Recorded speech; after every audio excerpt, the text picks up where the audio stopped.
You ain't gotta say a word, just walk that, let's get burned. Then we'll roll up 100 fucking nuts. All up in my mouth, now all up in yo. This nigga got pounds of it, all up in his truck. Now we both look Asian, he waving and I'm drunk. I got dank shit in my cup, you know what I'ma do to you. I could give reviews to you, blow, we X, and we sipping on that juice. That's just what you choose to do.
Hey, Century. There are times when I look above and beyond. There are times when I feel your love around me, baby. I'll never forget my baby. When I feel that I don't belong, draw my strength from the words when you said, hey, it's about you, baby. Look deeper inside you, baby. Dream about us together again. What I want us together again, baby. I know we'll be together again, 'cause everywhere I go, every smile I see, I know you are there, smiling back at me, dancing in moonlight.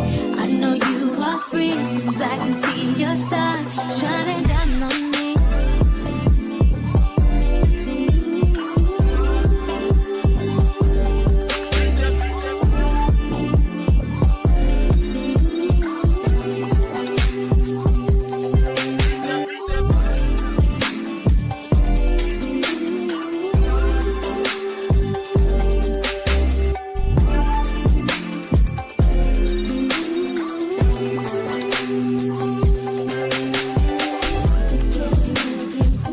Time for share again. Makes me wanna dance. See you loud and proud. All my love's for you. Always been a true angel to me. Now above, I can wait for you to wrap your wings around me, baby. Wrap them around me, baby. Sometimes hear whispering on my pain. No worries, will you ever see my baby? So happy for my baby. Dream about us together again. What I want us together again, baby. I know we'll be together again, 'cause everywhere I go, every smile I see, I know you are there, smiling back at me, dancing in moonlight. I know you are free, 'cause I can see your star shining down on me.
at 5 in the morning. I wake up to 5 for my earnings.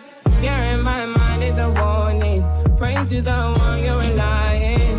I've been wandering all day. I try to be fine, but I can't be. The noise in my mind wouldn't leave me. I try to get by, but I'm burning. I'm behind, my mind it runs. All these thoughts have troubled me. Fighting to give up my pain. Fighting to be on my lane. My mind running to the other side. When it's time to leave my life, then it tries to take me out. Tell you what I need.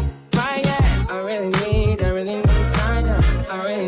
I need to free mind now. I really need mine now. I need to free my mind now. I really need time now. I need to free mind now. I really need mine now, yeah. This is the peace that you cannot buy. Send me a love that you cannot mix. One is the joy that you cannot waste, and the other one price that you cannot fix. This is the peace that you cannot buy. Finding a way where you cannot see. Man with this system, he cannot pray. I need to find relief. But behind my mind it runs. All these thoughts have troubled me. Fighting to give up my pain. Fighting to be on my lane. My mind running to the other side. When it's time to leave my life, then it tries to take me out. Tell you what I need. I really need my love. I need to free my mind. I really need time now. I need to free my mind now. I really need time now. I need to free my mind now. I really need time now. Oh, yeah. Just let me free, freer than the open mind, farther than the eyes can handle, freer than the ocean now. Yeah. So set me free. Now I need to find relief. Set me to the open sky. Now I need to free my mind.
Good morning, y'all. Good morning. Happy Thursday. Come on in. Come on in. Thank you, Miss Lynn. Yes. High alert, honey, because, people be mad and stuff. They just be doing crazy stuff. It's a shame you can't go on your own platform, on your own panel, on your own channel and do a live about something you're passionate about without, angry people. Angry people need to just stay off. Hey, Danielle. Angry people just need to go, but that's okay because we happy people over here. We don't do angry. Now we got to get into this reading because I'm a tad bit late and I want to read as much as I can today because it's so much stuff going on, other stuff going on with our other stuff that we're covering. Same to you, Miss Lynn. Thank you. Um, and it's so much we got to catch up on. I mean, it's so much going on with the Javea case, the Nolan case, and I think I'm gonna have to go into a little bit of overdrive for the next couple of days because even though I don't want to start reading this motion until we're done, I'm probably gonna have to do like some separate live streams, like come on early, read some, and then end it and do like a short, quick live without updates. Because if not, we're gonna get so far behind. It's gonna be hard to catch up. So I was thinking in my brain, and of course, the wheels are turning, and I'm gonna figure something out. So whereas we can stick to this reading of this motion, and also stay current with our updates on our other cases.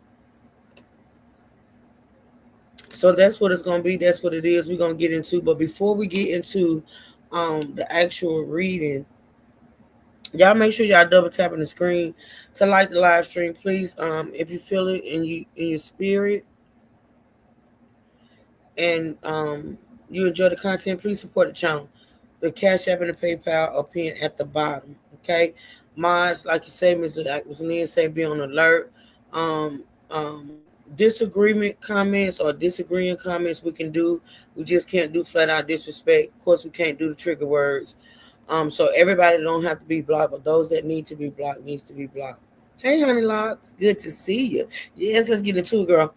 But before we get into the actual reading, which I was telling my friend last night, hey, Lanier, the things that are in this motion are mind blowing.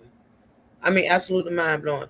And shout out to Nick at Night. Now, I told y'all on yesterday, if y'all recall, if y'all remember, I said somebody talking. I said somebody who was actually there, right, at that trial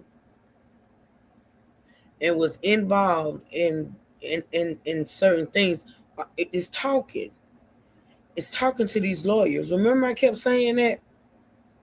Because I couldn't understand how in this motion, meetings and times and things that happened in that courtroom was in that motion, but yet these lawyers who are new, who was not part of the original trial, remember?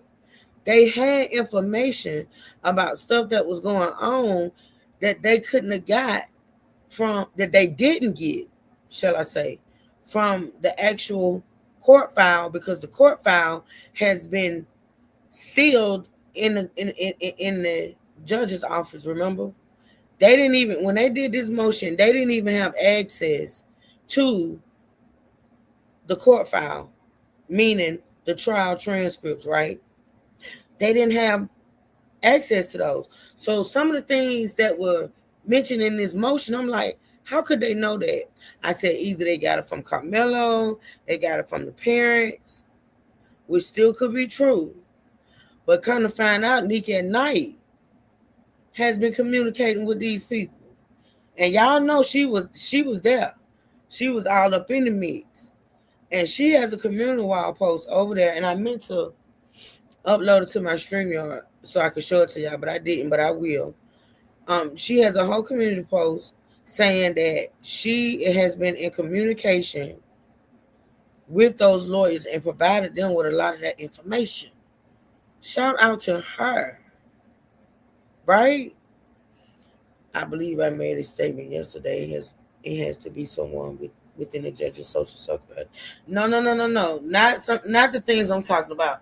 I'm talking about them knowing about certain meetings and things that were not on the record, certain emails that people were getting and that were mentioned in the motions, mentioned in the motion.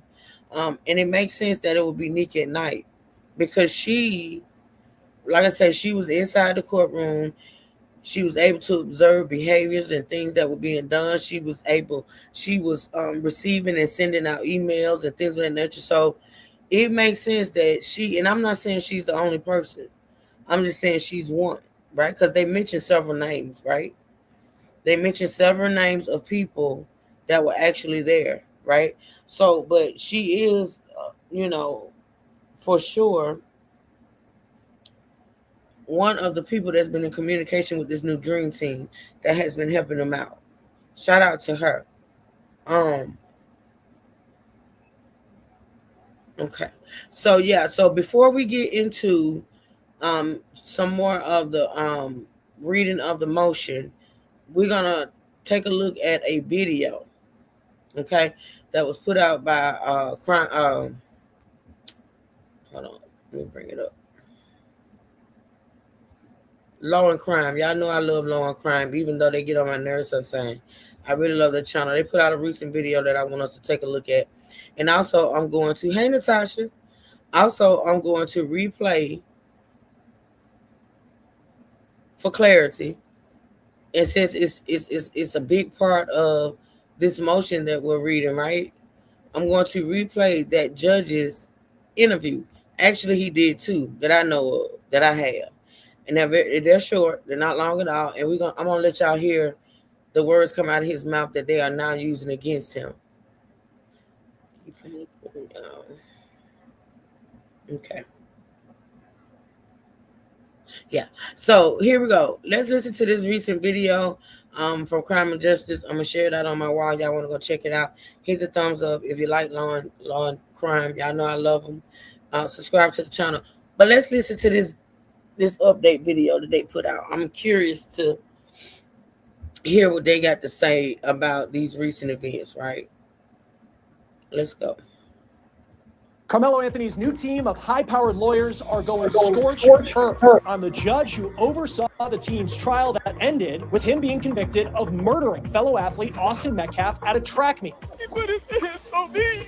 I told him not to. He put his hands on me. We have the hundreds of pages of documents claiming the judge overseeing the trial made some major errors.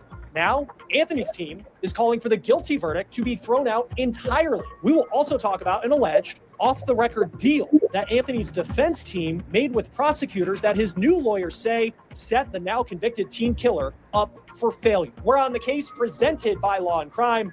I'm Chris Stewart.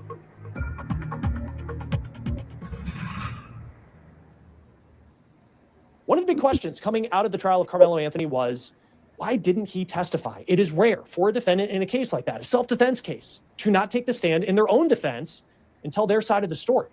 Now, Carmelo Anthony's new lawyers are shedding some light on what allegedly happened behind closed doors during the trial. It is all part of the roughly 200 pages they filed, and they make some shocking claims as they are trying to get Anthony a new trial. Here are the dozens of pages filed in court in Texas by Anthony's new legal defense team. Last month, the Stand with Carmelo Coalition announced 6 big-name Texas lawyers would be taking a fresh look at the case and trial that ended in a guilty verdict. Now, I will say you can read through these documents word for word, page for page for yourself on our Law and Crime Plus app. Just go to the Carmelo Anthony case file. But let's walk through what these documents tell us, including what the new team is claiming the judge did after the trial that shows, they say, Carmelo didn't get a fair shake. Now, the judge's name is John Roach, and he did not allow cameras in the courtroom or audio recording for the trial. Testimony lasted 4 days, and this trial went at what many have considered a pretty brisk pace, which is part of Anthony's appeal. Now, I'm going to run through what happened in this case very briefly.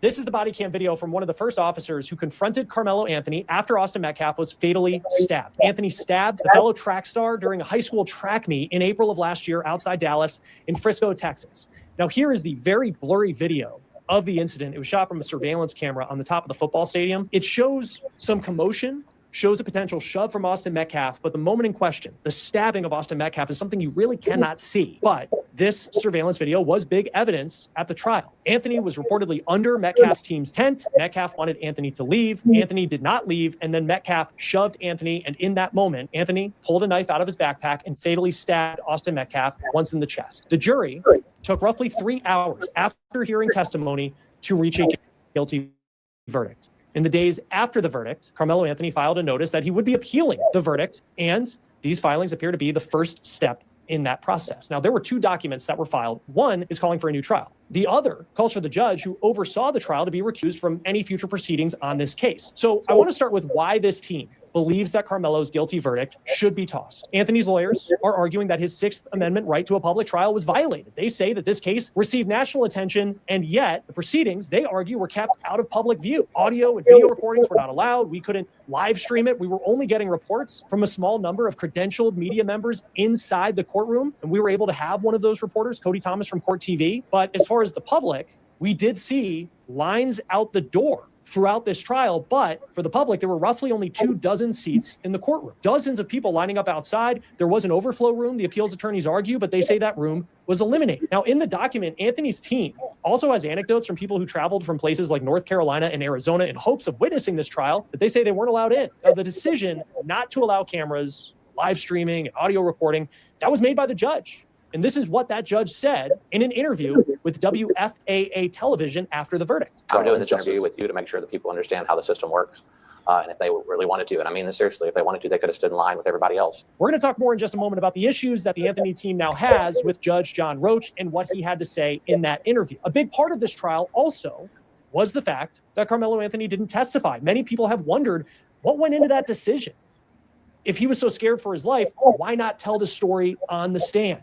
According to Anthony's new team, a lot of it had to do with what they say was an off-the-record understanding between the defense and prosecution. So this is what it says. Anthony's appeals team said in May of this year, the lead prosecutor on the case reached out to the defense and proposed they, quote, try the case clean. And that would mean they would make this case only about what happened under the tent instead of offering character or reputation evidence. Now, that deal was off the record.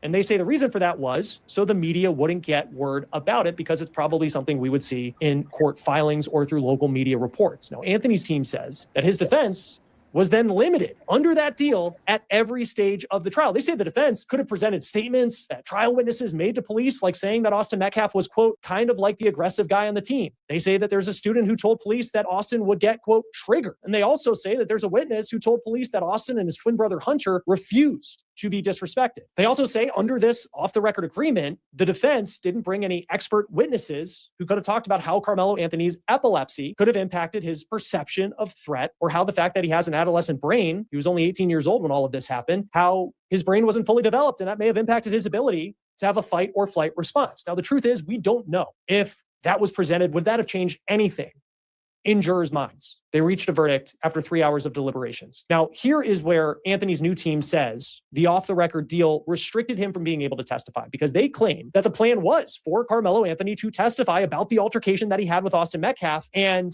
under this deal that they say exists, that he wouldn't have to worry about his character being attacked on the stand. But then they allege on June 8th, which is the second to last day of this trial, the day before Anthony would have taken the stand, the team alleges that prosecutors went back on the deal. They say that the deal never contemplated a testifying defendant. And they also claim that the defense opened the door to character testimony, because in the opening statements for the defense, they mentioned that Carmelo Anthony liked to play chess, which had nothing to do with what happened under the tent. They say, quote, when the moment came for the defendant to make the most consequential decision of the trial, whether to waive his Fifth Amendment privilege to testify, the court allotted the defense 10 minutes to counsel a 19-year-old through it and denied counsel's request for additional time. The Anthony appeal team also talks about the speed at which this trial moved, which did include a full day of testimony on a Saturday. They also mentioned that the jury was told that they would be sequestered to a hotel if they didn't reach a verdict that day. Not only is the new team of lawyers for Carmelo Anthony arguing that his guilty verdict should be tossed, they say that the judge who oversaw the case should be recused from future hearings. Now, a big part of that argument has to do with this interview that Judge Roach gave to WFAA after the verdict. Did the jury get it right? Yeah, they did. You know why? Because they were picked based upon the law.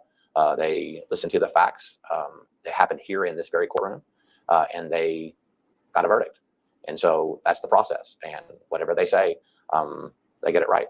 The appeals team says that Roach is biased to his court's ruling by making that statement, and he should not be allowed to oversee any sort of proceedings related to the Carmelo Anthony case going forward. They mentioned 5 specific quotes from that interview in the filing that they have brought forward. Carmelo's team also points to this letter that the judge posted on the Collin County, Texas website, where he writes, quote, regardless of title or assignment, each of you contributed to ensuring that the process was conducted fairly, safely, and with the dignity our citizens deserve, end quote. Anthony's team is arguing that anyone who read that letter or maybe watched that interview that the judge gave could reasonably question whether Judge Roach can fairly review a verdict he has already defended as just. Joining us now from Texas to talk more about this case, the trial attorney Bridget Williams. Always great to have you here on Law and Crime. Reading through rough. All that makes sense. All of that makes sense. If he set up in an interview, right, after the verdict was read and said that he was specifically asked, did the jury get it right? He said yes. So he already feels like the verdict is just. He is biased. He was biased from the gate, let's be clear. So it doesn't make sense for him to preside over any future hearings pertaining to the case. That's just common sense. I don't know how much of the law it is, but it's common sense. You know what I mean? And I think in any case, when a defendant appeals a verdict, I think the judge that was on the original, that presided over the original trial, I don't think they should have anything else to do with the case. I think it should be a whole new judge, period. That just makes sense. But anywho, let's keep listening. And just note that this interview that he keep referring to with the judge, I'm going to replay the whole thing so y'all can see everything he said or hear everything he said.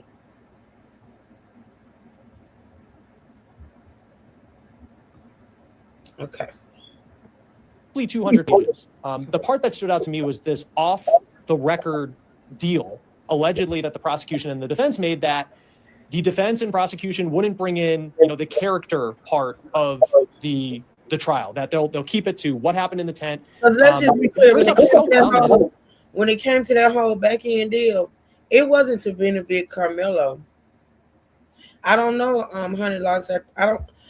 What I'm waiting to see is if it's going to be brought up in this motion that we're reading, right? So, but I don't think that little backyard deal, that back-end deal that they entered into was to benefit Carmelo. I think it was to benefit Austin, because Carmelo didn't have the reputation of being a bully and this and that, and being aggressive. It was Austin and Hunter, right? So that whole let's not talk about character thing, they didn't make that to benefit Carmelo. They made that deal to benefit Austin and Hunter. And see, that's one of the reasons why Hunter didn't take that stand. Hunter didn't take that stand. So Hunter, because see, they didn't make the deal. I don't know if Hunter was part of the deal. What I'm saying is, I don't know if the deal included them not speaking on the character of Hunter. Because let's just be clear. Hunter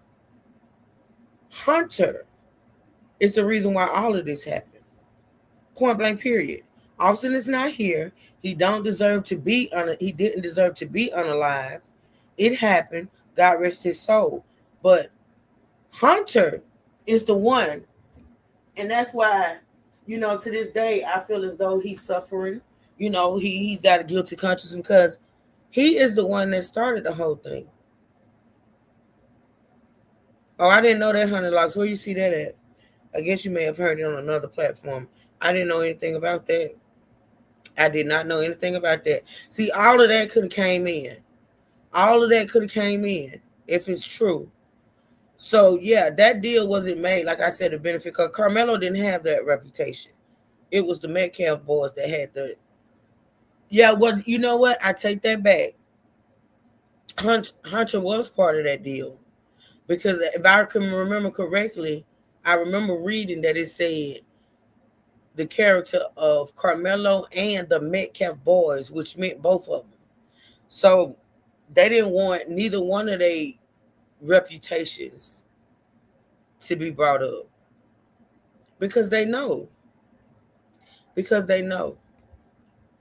Unless they show the receipt of it, honey, like, see, that's why that's why I'm kind of iffy with other platforms. Not that I judge, it's just that a lot of stuff be said on other platforms that people don't have receipts for.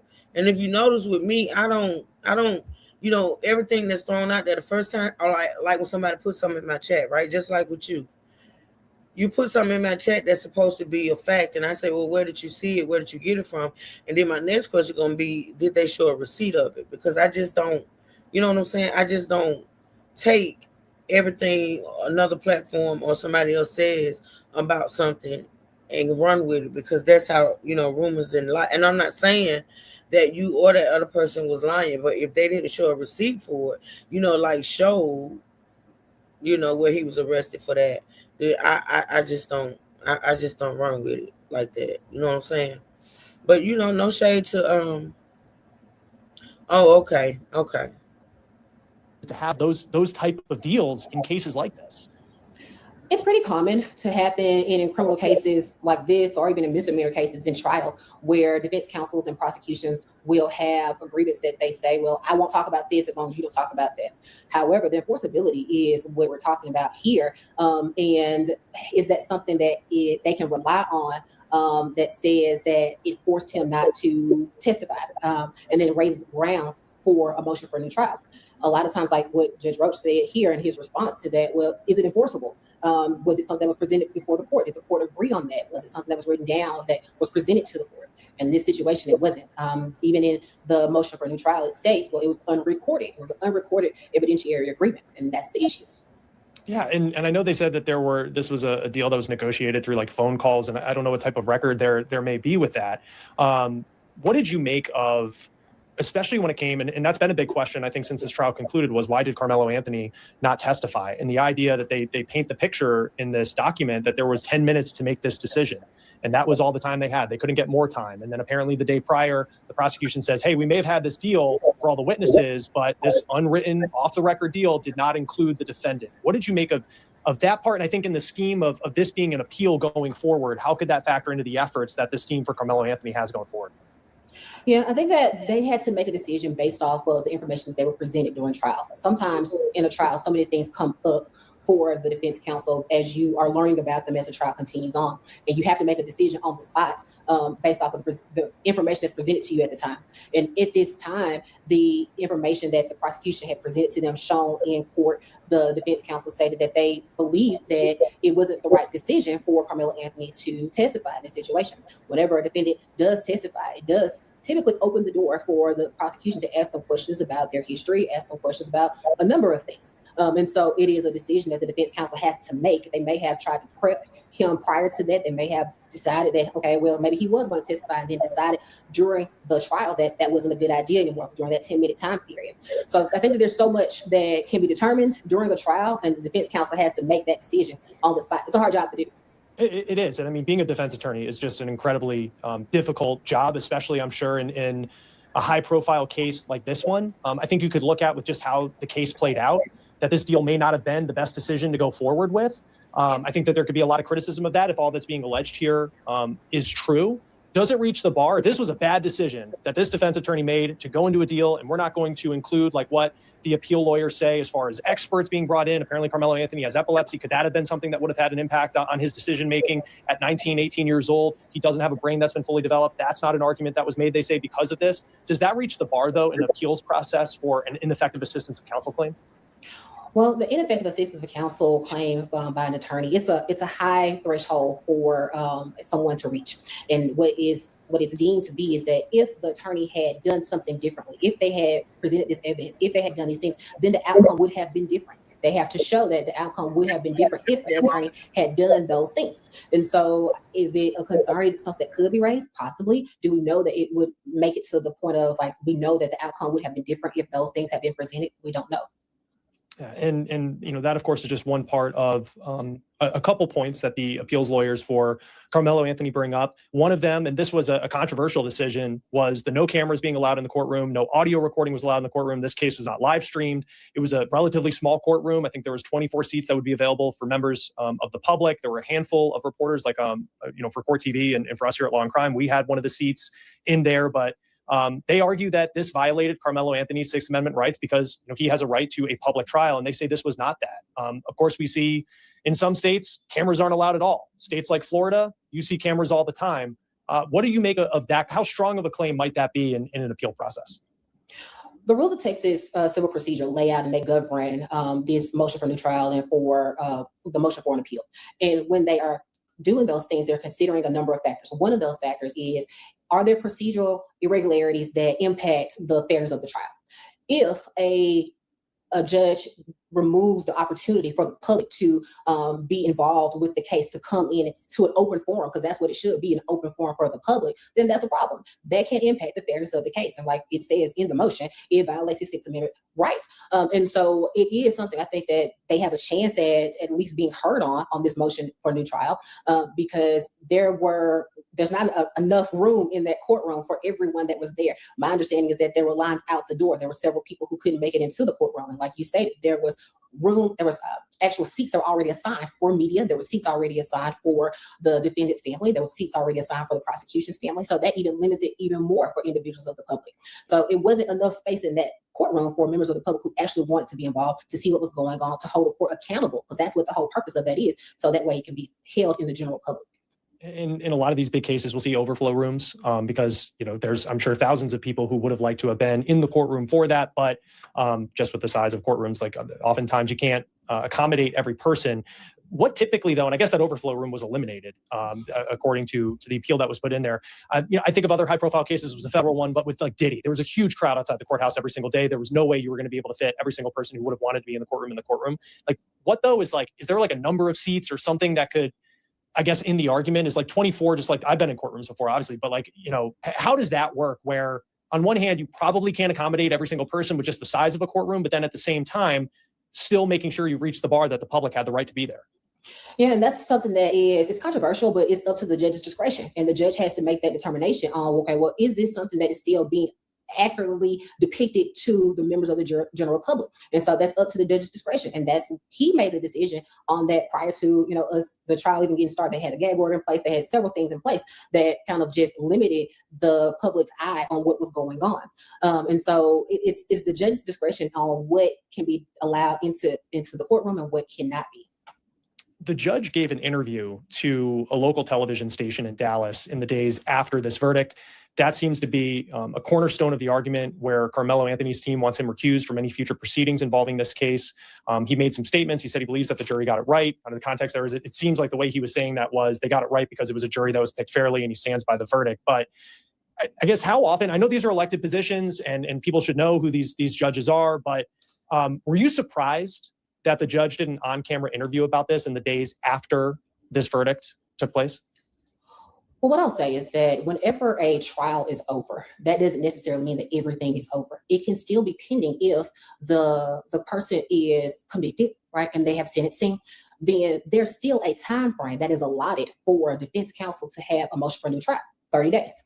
And so if a person that is involved in this case, a judge, a juror, any person that is making public statements about it, they're still doing it on a pending case. This case is still pending. It's not completely done for. You haven't given the opportunity for the defense counsel to raise their motion for a new trial yet. And so I think that the statements may have been premature. And it also gave personal beliefs as to what happened. And like you just stated, the jurors got it right. Even if that was stating that they were picked fairly and everything was done fairly, you still are saying the personal belief that they got it right. And then I think there was further commentary that stated that that Mr. Anthony would now know the consequences of his actions. That's still another personal belief. And so once you start making statements about personal beliefs into this case, you're no longer non-biased. You're inserting a bias into the case, and you're doing it publicly on a local television station.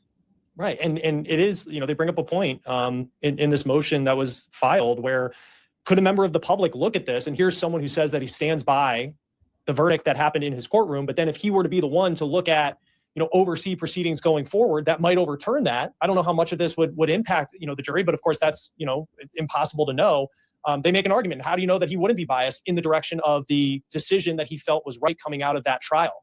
What happens now? And I know, we read through the 200 pages, they're, making all of these different points. Carmelo Anthony, of course, is waking up every day in prison. The Metcalf family dealing with the loss of their son. Now that this has been filed, and I'm sure that there's going to be other points that'll be brought up by this team working for Carmelo Anthony. How does the appeal process go from here? Well, the next step is the ruling on the judge's recusal. So he can voluntarily recuse himself if that's what he so chooses to do, and then it'll be assigned to another judge in Collin County. If he does not recuse himself, then it has to be forwarded to another judge who will then have a hearing on the merits. And then the judge will determine based off of that hearing if it is something that needs to go to another judge to be ruled on. And if so, another judge again will be determined to be the person who makes the rulings on the procedures going forward in the case. Now, is this something that happens tomorrow or the next day? I don't know yet. Probably not. These things in our legal system can sometimes take a little time. But it is something that's probably the next steps that'll be going forward. When it comes to the request to throw out the guilty verdict, and recently people may think of Alec Murdaugh, that took a couple of years to get to the point where he was getting a new trial. What's the process to eventually get to the point where you have a body of judges that make the decision of whether or not his guilty verdict can be thrown out? Well, like you said, even in the Alec Murdaugh case, it can take years for something like that to happen. So the first step, though, again, is this motion for new trial. Motion for new trial just means that a trial court judge reviews over what happened, and they can have a new case. If there is, let's say there was a legal error in the first case, there is new evidentiary evidence that can be presented in a new trial, or there was some type of procedural issue that impacted the fairness of the case, which is what they're arguing here. But if that motion for new trial is denied, then the appellate attorneys can appeal it to the higher court.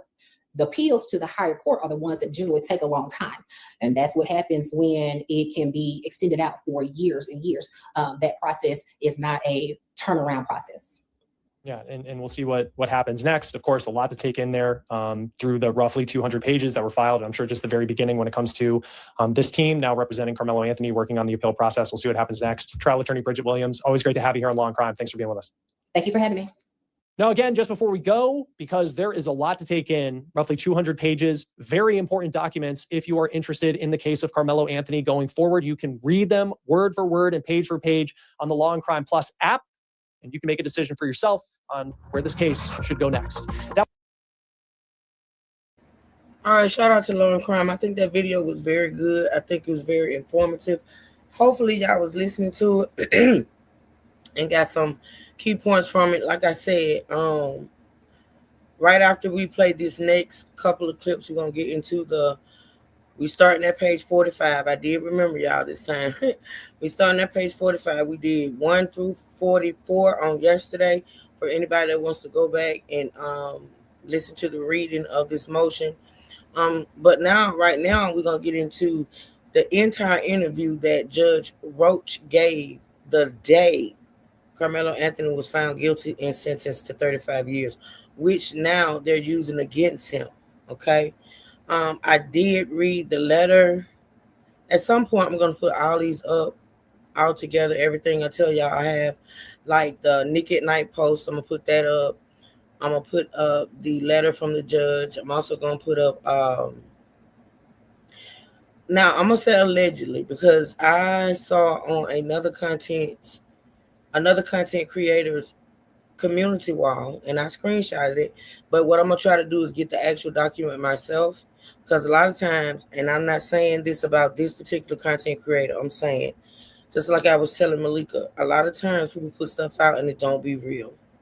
It don't be real. It be manipulated, and I just don't like to run with everything I see as far as these cases, right?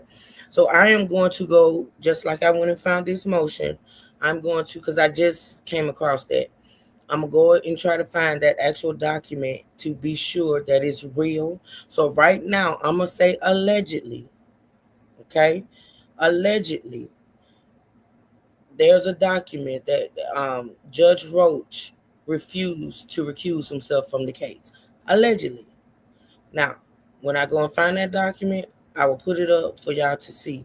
But for right now, allegedly, Judge Roach is refusing to recuse himself. So now it has to be taken to a higher court, allegedly. All right. So now let's get into like I said, I saw 2 interviews that Judge Roach did after this trial was over. Okay. All right. Let me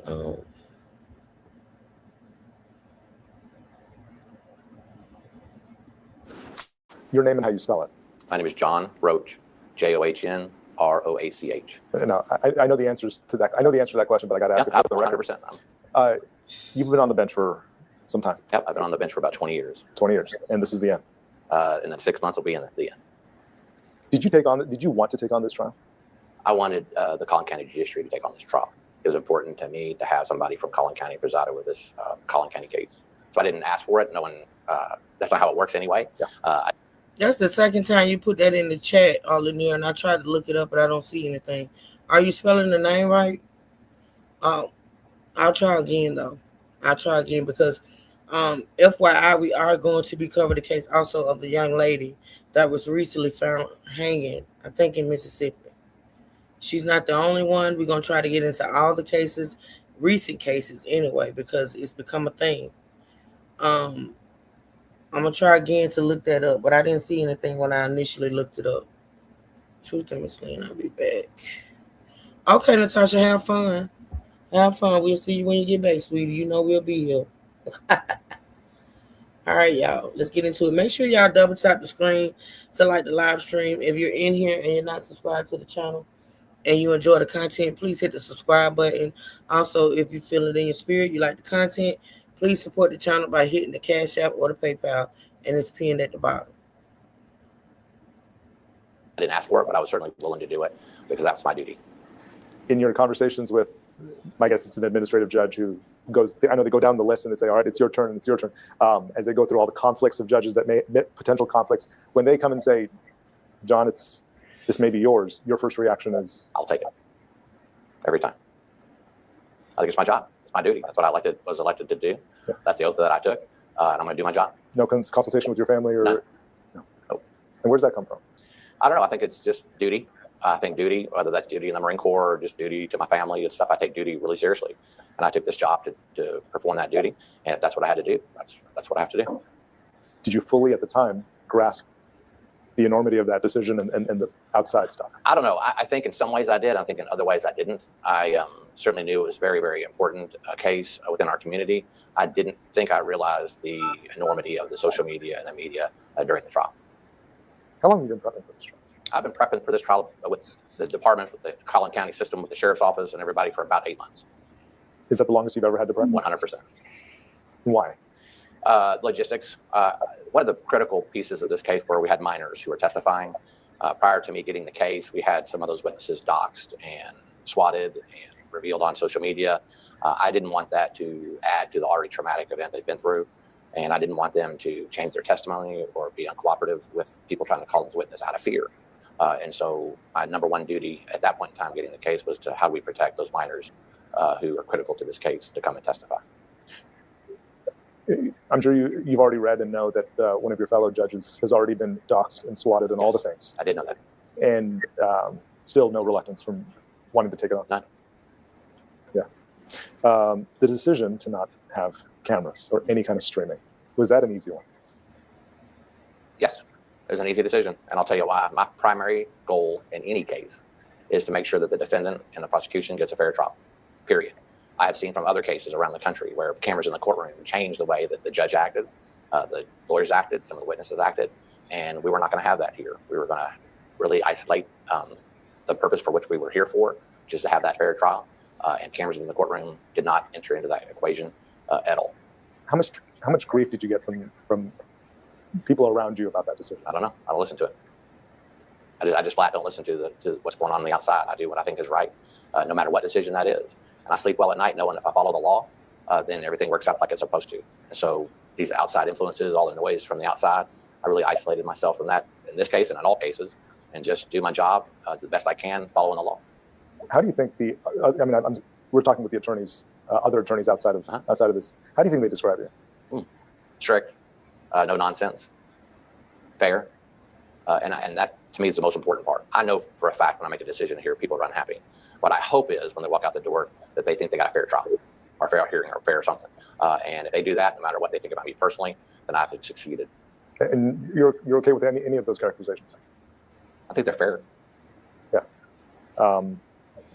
I hate to have to ask about stuff that emerges on social media, but I have to ask it. And I know you don't know of any of it because you're not on social media. I'm on it. I mean, I'm an elected official, so I have a Facebook page and stuff. Do I look at it? Do I monitor it? Do I let it impact me? None, not at all. So I have to ask, do you have a personal relationship with the Metcalfs? I wouldn't know Mr. Metcalf prior to this trial if he walked up to me and said hello. I don't know the Metcalfs. I sympathize with the Metcalfs and what they've been through and all, but I don't know them personally. Never have. So these AI images emerging of you and them at a party or drinking together, all of that. And that's the problem with social media, isn't it? You can't tell what's true and what's not true. I will tell you, I got some reports of some things that were coming out of this courtroom, and I wondered to myself, were they even in the same courtroom that I was? It's that bad, and I think that's tragic, because I think really if you just listen to the case based upon the facts, you'd understand it so much better. Do you think it reinforced your decision to not have cameras or streaming inside this? Sort of. I will tell you this, sometimes I think maybe I should have at least the audio streamed or something so people could hear it. But at the end of the day, I don't think, no matter what, people are going to distort whatever happens or whatever they hear into their own agenda. And so what's the point? And again, that noise affects people, affects the fairness of the trial, the safety of the witnesses, the safety of the jury. And those are my primary concerns, not what social media says. It's not my duty. I don't think it's my job to feed social media or the media stuff. I certainly understand the role that media plays in a case like this, but I'm not here to feed it. And I took that very, very seriously. But Judge, when people don't have access to the trial or the courtroom, doesn't it invite speculation? Sort of, but I got 70 seats in my courtroom, and I had 200 requests by the media to sit in the courtroom. So let's say if I just entertain the press, and I have nobody from the public watching what's going on in their county. And so I had to do a balance between the media's right to know and to be able to report what's going on, because I think that's extraordinarily important. I think it's important that the general public had access to the courtroom and to see what was going on. And so I tried to balance all those things with the primary, again, purpose of having a fair trial. And I think I struck that balance pretty well. But the media's right to know is the public's right to know, is the public's access. We are the extension of that public. I think somebody from the public who wanted to come watch a trial and know that they were excluded from the trial because all the media was there, I beg to differ. Do you think there was a possibility for a learning experience? I mean, people do not know about how trial works. Do you think that this may have been an opportunity for people to know how it truly works, and that kind of erases some of the negative notions of court and trial? I'm doing this interview with you to make sure that people understand how the system works, and if they really wanted to, and I mean this seriously, if they wanted to, they could have stood in line with everybody else, and had the 27 to 32 public seats that we had in this courtroom that we rotated every day. And so, was that important to them? They could have made it in here. How did you plan for some of the outside noise? Well, we were certainly playing with the Sheriff's Office and the McKinney Police Department and Allen Police Department and the Frisco Police Department. So those were talks that we were having 8 months before the trial to ensure the safety of the people out in the parking lots. They certainly had a right to demonstrate and all, and I think we struck a very, very good balance that allowed them to do that, at the same time maintaining safety of everybody involved. Did it affect your day-to-day decisions? It didn't. Actually, I didn't. I came in from a different entrance from the courthouse. I didn't come in through the front. I couldn't hear any noise at all from my office. The jurors were not facing the parking lot, so they didn't see anything or hear anything. And I think we did a marvelous job in isolating them and having them concentrate just on what was going on in this courtroom, which was my instruction from the very, very beginning. What made this trial different? I think it started off bad. And it started off bad with the doxing and the swatting of the judge and the parties, the witnesses, and all that stuff. So I think it started off bad, and I'm going to attribute that to social media. And I think social media got it wrong. And it is what it is. I think that's something we have to live with these days. But I think it's my responsibility and other judges' responsibility to make sure no matter what's going on in social media, that someone can walk in a courthouse and get a fair trial. Did it make it very different when you realized a lot of your witnesses are young witnesses?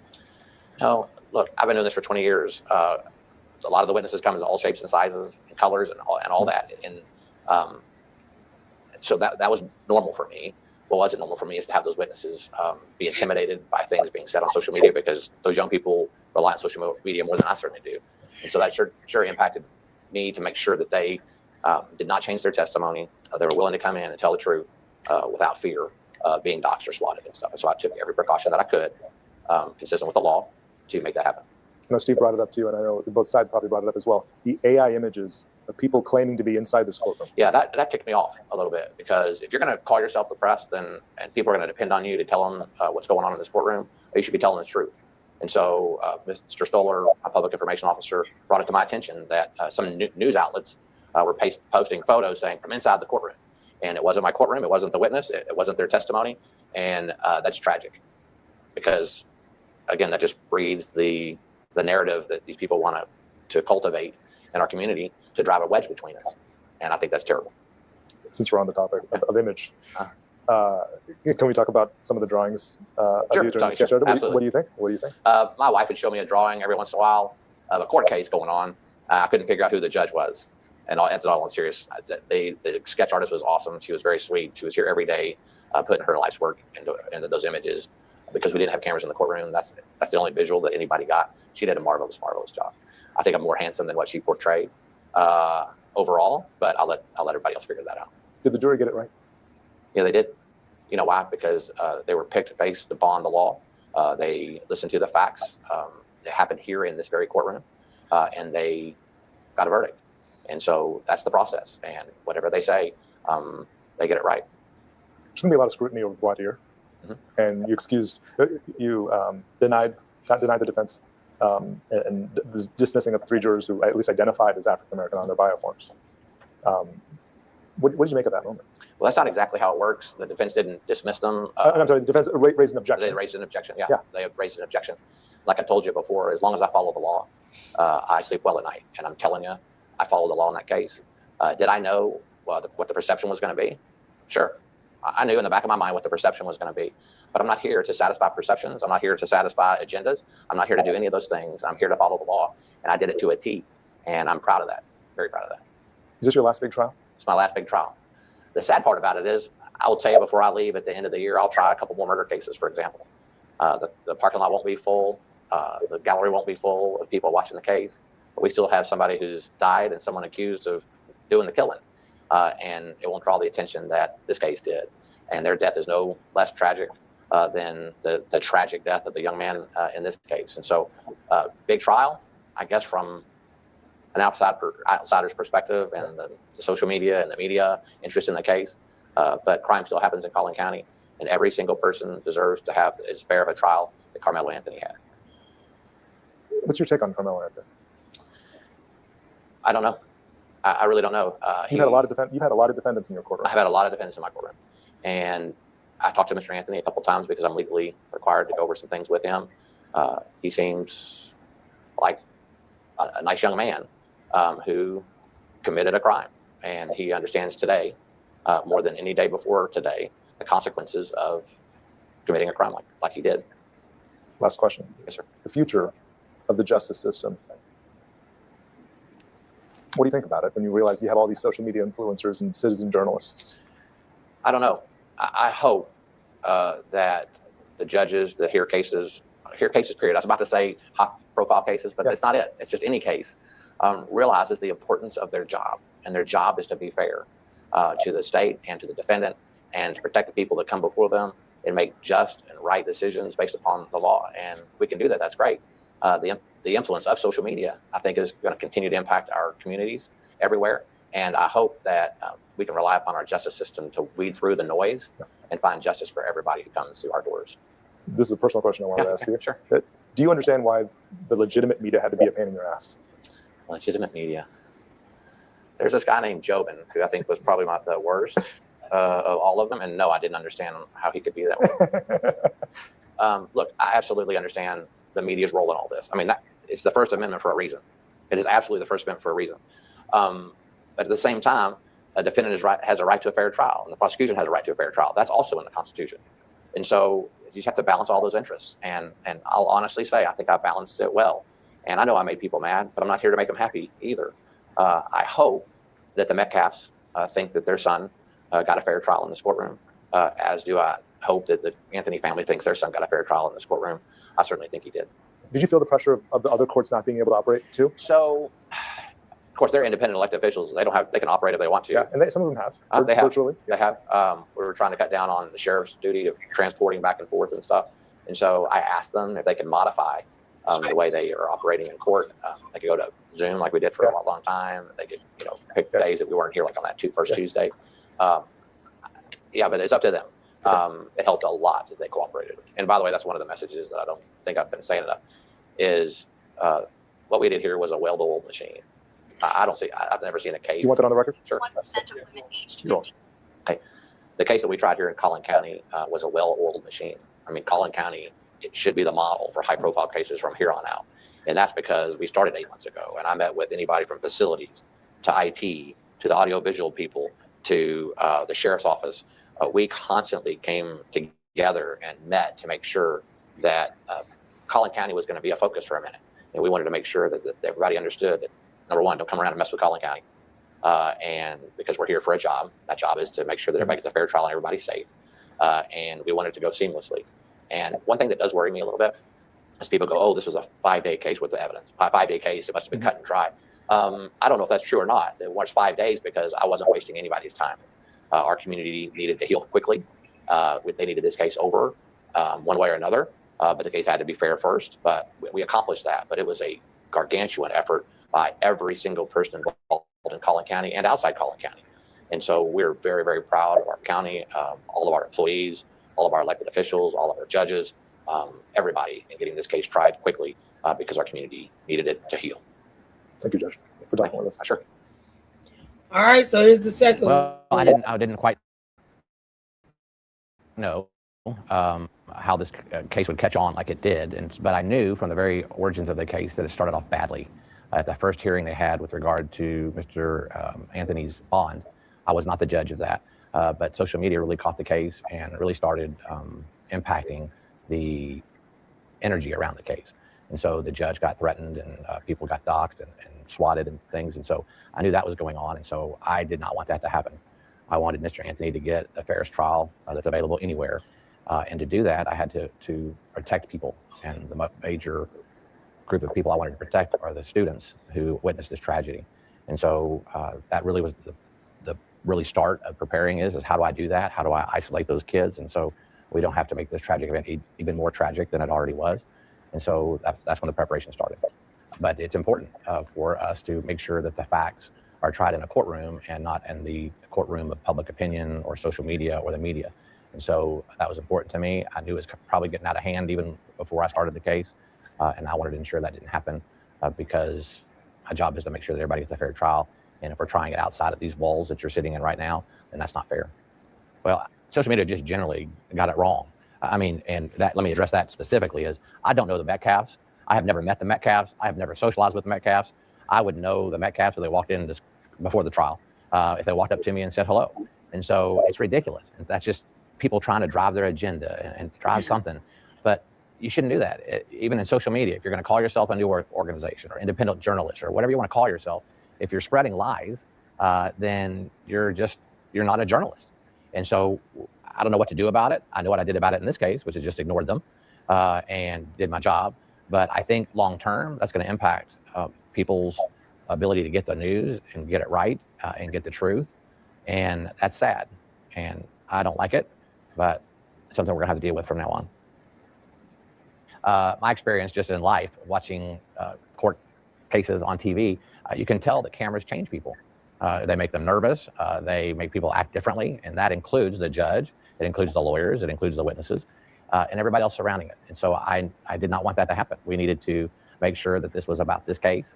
And we needed to make sure that the kids weren't scared to come in and testify in court because their face was going to be all over the place. People were going to criticize their testimony and all, which may influence other people's testimony, which is completely beyond what we needed to have in this case.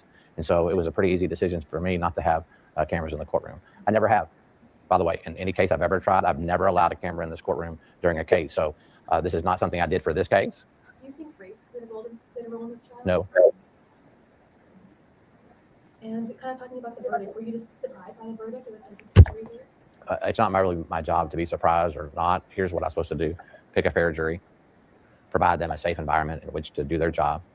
Number two is to give them the facts and the evidence according with the rules of law, because they took that into consideration, and guide them through my instructions to get to a verdict. All those things were accomplished in this case. And so their verdict is what it is. And I'm proud of the way they got to that decision. Carmelo Anthony's family filed an appeal. What are like kind of the next steps in that, and what are the chances of success? Natural course of every case, especially when someone's convicted and sentenced, is not and went to a jury trial. It is, I would say, 99% of them appeal. So that's just part of the natural process. A court will review to see whether or not any legal errors were made. And in my opinion, I think that I did everything according to law, but I have no idea what's going to happen next, and really don't care. And what I mean by that is that I did my job. Now it's time for the appellate courts to do their job, and they'll decide whatever they decide, just like I decided whatever I decided. How would you explain the racial makeup of the jury as someone that was questioning it? Well, I've heard a lot that said there were no blacks on the jury, and I believe that fact is true, but it was a very diverse jury and other cultures and other races and stuff. And so I really didn't pay attention to it, really, because that's not the job, right, is to manufacture. I heard that man say no blacks. He sound like, oh, ooh. He said no blacks. Wow. Some look of a jury or the makeup of a jury. But I thought it was a good cross-section of Collin County. And again, they did their job. And I think they took their oath very seriously, no matter what their background was. I hope that Austin Metcalf's family thinks that their son got a fair trial, being the victim of this horrific crime. And equally, I hope the Anthonys believe that their son got a fair trial. And at the end of the day, if people think they got a fair trial, then that's success for me. No matter what they say about me anywhere on social media or in the media, that's okay. I understand. There's a lot of emotions behind this case. But I believe a fair trial was had in this county, and I hope it's in this case and all the cases I ever touched. All right, now. All right, let me stop this because now we're about to get into the reading. Okay. I just wanted y'all to see that. I wanted y'all to see that. What did I do with it? Hold on, y'all. And I know we played it once before, you know what I'm saying? But we got some new people. We got some people that may not have seen that. And since it was such a big part of this motion, you know, that interview was mentioned a lot in this motion to recuse him. So I want y'all to hear the words for yourself and, you know, hear what he said. So, with that being said, let's bring up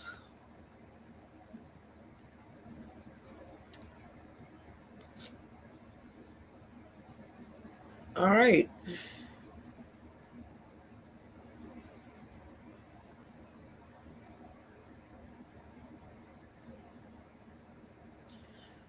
All right, so this is the motion, y'all. 193 pages. All right.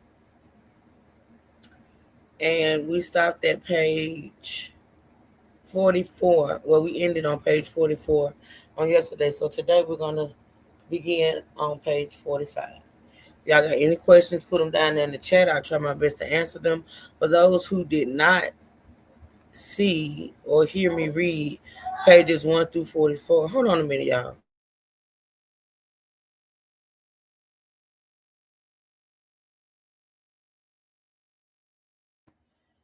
For those of you all who did not hear me or missed the live I did yesterday reading pages 1 through 44, you can go back. My live is still up. It was done on yesterday. You can go check it out. But yeah, so make sure y'all double tap the screen to like the live stream. And we're going to get into it. So let's go.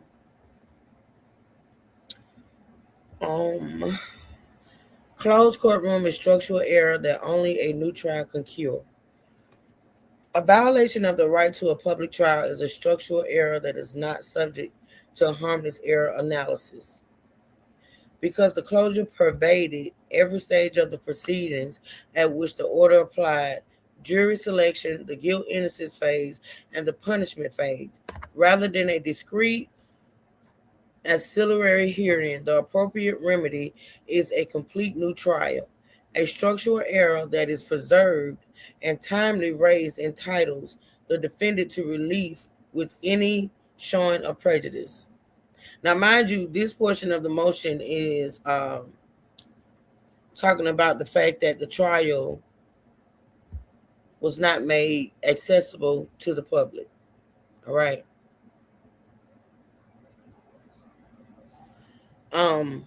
So yeah, hold on.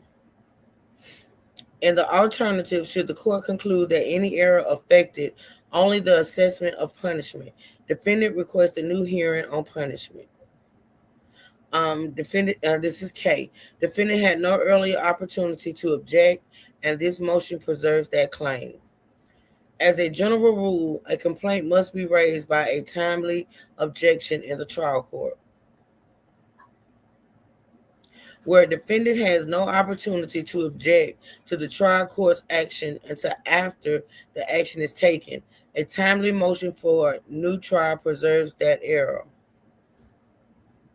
The complaint could not have been preserved. Let me see what y'all saying. Hold on. Okay. All right. The complaint could not have been preserved by contemporaneous objection for two independent reasons. First, the constitutional violation lies not in the text of the amended order alone, but in the way the access regime operated in practice. A regime that, as the accompanying declarations show, excluded the public far more severely than the order's terms disclosed. The operation unfolded outside of the courtroom, at the courthouse entrances, and in the pre-dawn lines administered by sheriff's deputies and the public information officer, where trial counsel seated inside the courtroom and attended to the trial could neither observe it nor measure its scope.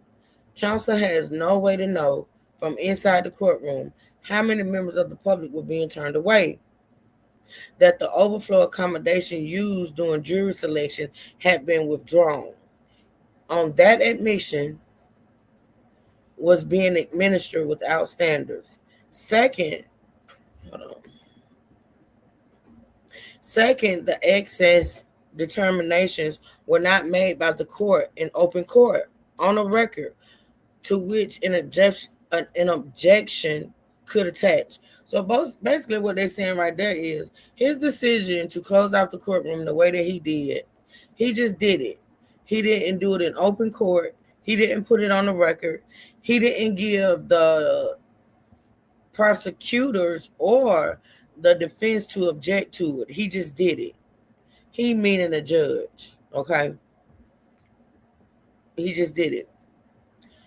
The court delegated them to the public information officer and courthouse staff, who administered credentialing, line management, and denials of access off the record.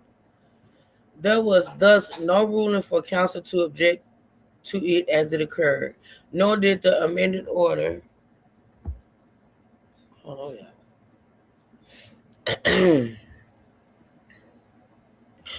Nor did the amended orders text put counsel on notice that a closure would occur. The order recited that the media and public retain the right to attend proceedings and promised reasonable public access consistent with constitutional requirements. It nowhere disclosed the allocation of seats that would leave the general public roughly 24, an allocation that appears in no order, and that surfaced only in the public information officer's June 5th email. And the court began the trial by performing its promise, furnishing. Now this talks about how at the beginning they had an overflow room and then he took it away. Once again, not in open court, not putting it on the record. He just ended it. Furnishing an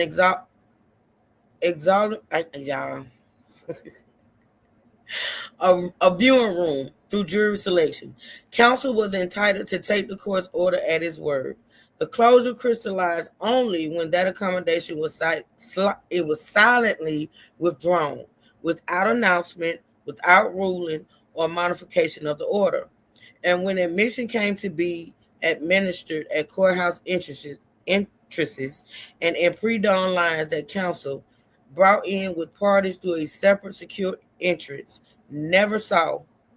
Facts, the evidentiary hearing all will establish. The full scope of the closure became apparent only after trial. when present counsel obtained the declarations of members of the public who had been excluded. So it was people, and they cited them earlier what we read. It was people that told these lawyers about how they were denied access to the trial or to the courtroom.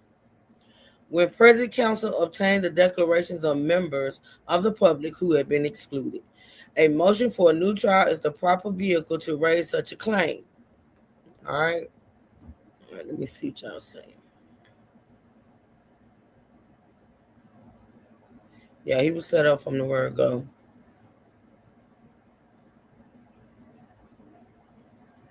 Highly diverse.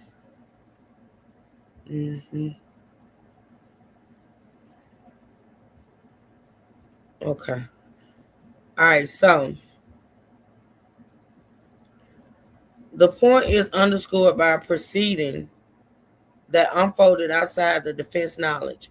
Before trial, a member of the public, now this is before the trial, a member of the public filed an emergency petition for writ of mandamus in the Fifth Court of Appeals, seeking relief from the same access order as an unconstitutional partial closure. The Court of Appeals denied that petition on procedural grounds on June 4, 2026, the first day of testimony, and the very day the overflow accommodations was withdrawn. On his motion for reconsideration, the relator served the district attorney and the trial court by his own account could not serve the defense because he lacked counsel's email address, and the appellate court's own notices of the proceeding were directed to the district attorney.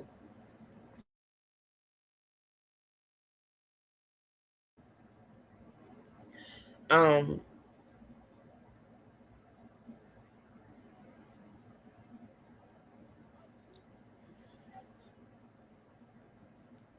on, y'all. I lost my spot. And the appellate court's notices of the proceeding were directed to the district attorney, not to Mr. Howard, the defendant's attorney of record, who received no notice of it. Notice facts that appear from the Court of Appeals docket and that the hearing would establish. The public access challenge was thus pending and litigated as the trial approached and proceeded, and the state was on notice of it, while the defense was left unaware. The member of the public was contesting the very closure at issue, and that the state knew of it while the defense did not. See, so the state knew that it was someone contesting the closure issue, meaning the limited seats in the courtroom as far as the public. The state knew it, right? But the defense did not. They didn't know it was this whole back and forth going on about this judge closing off the proceedings. They didn't know. But corroborates that the closure was real and confirms that the defendant had no opportunity to litigate or to object to it as it unfolded. The record of that proceeding is moreover among the materials in the court's file, and the court has placed, pay attention, y'all, which is still in effect today. The court has placed an oral protective order so that the proof of who was and was not notified is itself withheld from inspection. A further reason these facts must be developed at a hearing. So in that case file that Judge Roach has put a protective order on, it will give them the information they need as to who was notified about this whole back and forth about the closure. That is precisely this case. The court restricted public access on its own motion and administered. When they say the court, y'all, remember, I told y'all this yesterday several times. Whenever I say the court, that means the judge. The judge is the court. Hold on one second.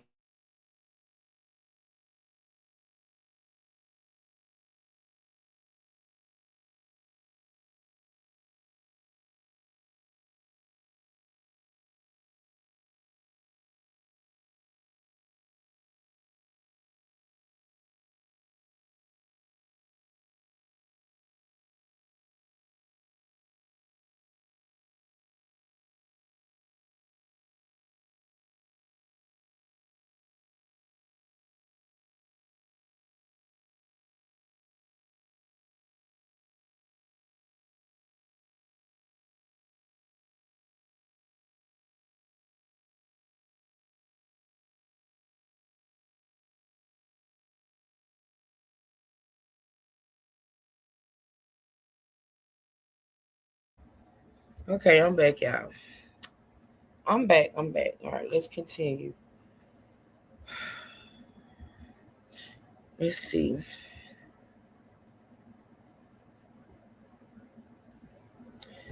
That is precisely this case. The court restricted public access on its own motion and administered the resulting restrictions off the record and outside the courtroom so that the defendant had no contemporaneous opportunity to object to the closer as it actually operated.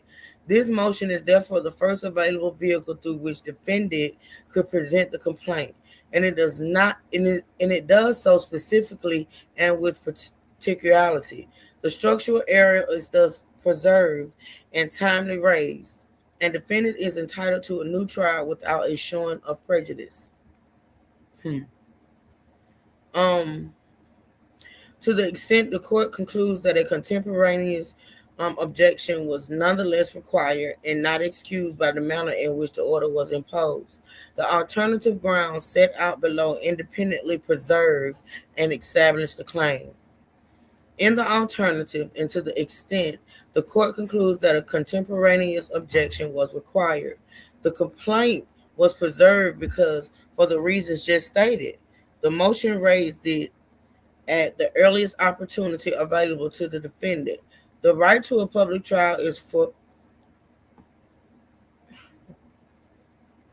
Every time I see a word that I know I'm going to mispronounce, I have to stop. Forfeitable. It must be exerted at the earliest opportunity. I'm like my grandbabies, like I tell them, sound it out. It must be asserted at the earliest opportunity. And a motion for new trial is a proper vehicle for doing so, where the defendant had no earlier opportunity to object. All right, the trial court's independent obligation to protect public access does not diminish this showing. The two principles operate on different planes. Personally fixes the court's substantive duty to consider reasonable alternatives and to make adequate findings before closing any portion of a trial, and to discharge that duty even on its own motion. Y'all know I'm not gonna cite all these penal codes and all these cases. That's just too damn much.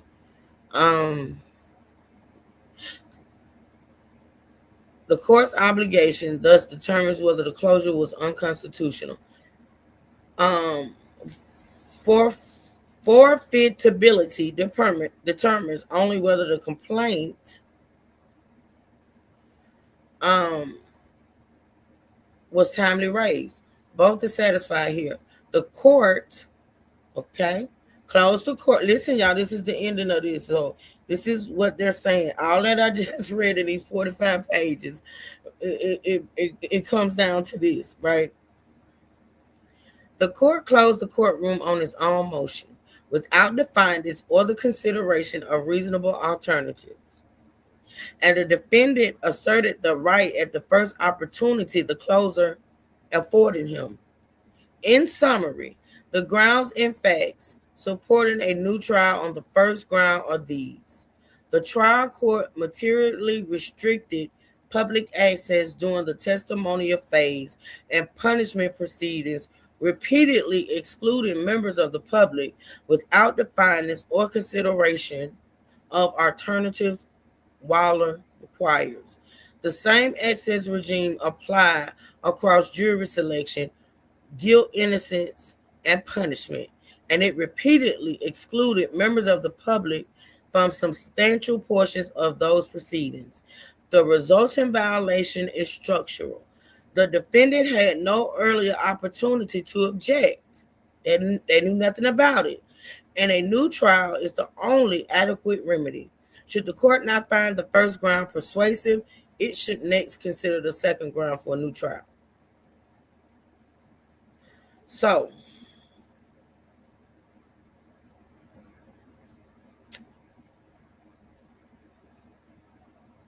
yeah. See, I told y'all on yesterday, and I do truly believe this, what's going to really, to me, honestly mess Judge Roach up as far as that whole cutting off the public even if you didn't have room in your courtroom and you didn't want people in your courtroom, the overflow thing. Because, see, during jury selection for 2 days, you had an overflow room, right? You had an overflow room. So that lets the court know, well, that lets us know that you had a way, the means, the room, the technology or whatever, the cameras or whatever, to actually have an overflow room. You allowed that overflow room for 2 days, and then you snatched it away. You had the overflow room for the jury selection, but you snatched it away when it came to testimony, the guilt innocence phase, and the sentencing. You snatched it away. Why? And the thing is, he never gave a reason why. He never put it on the record. He never put it before the lawyers to object. Nothing. He just decided it, and it was done. So that's that on that. Them whole 48 pages talked about the restriction of the public to the hearing, y'all. So let's move on.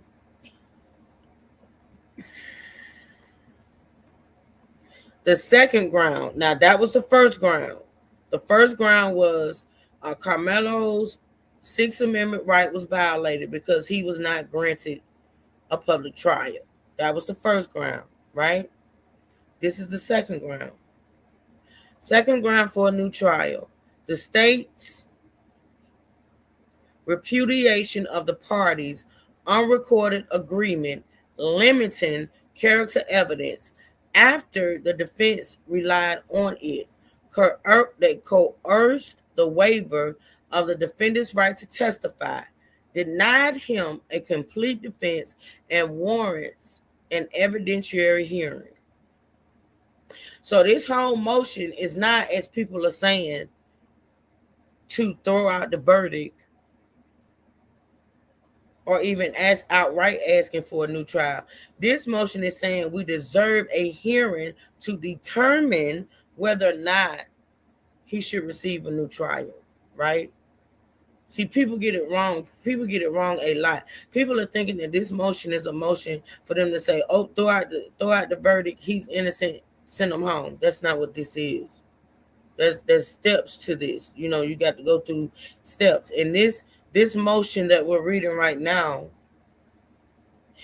is asking the court for a hearing, saying, yes, we want a new trial, and we need a hearing for you and we need a hearing for you to determine whether or not a new trial should be granted, right? So that's how that works. All right, so we're gonna start reading. Now, this should be good because I just cannot believe that these folks did this.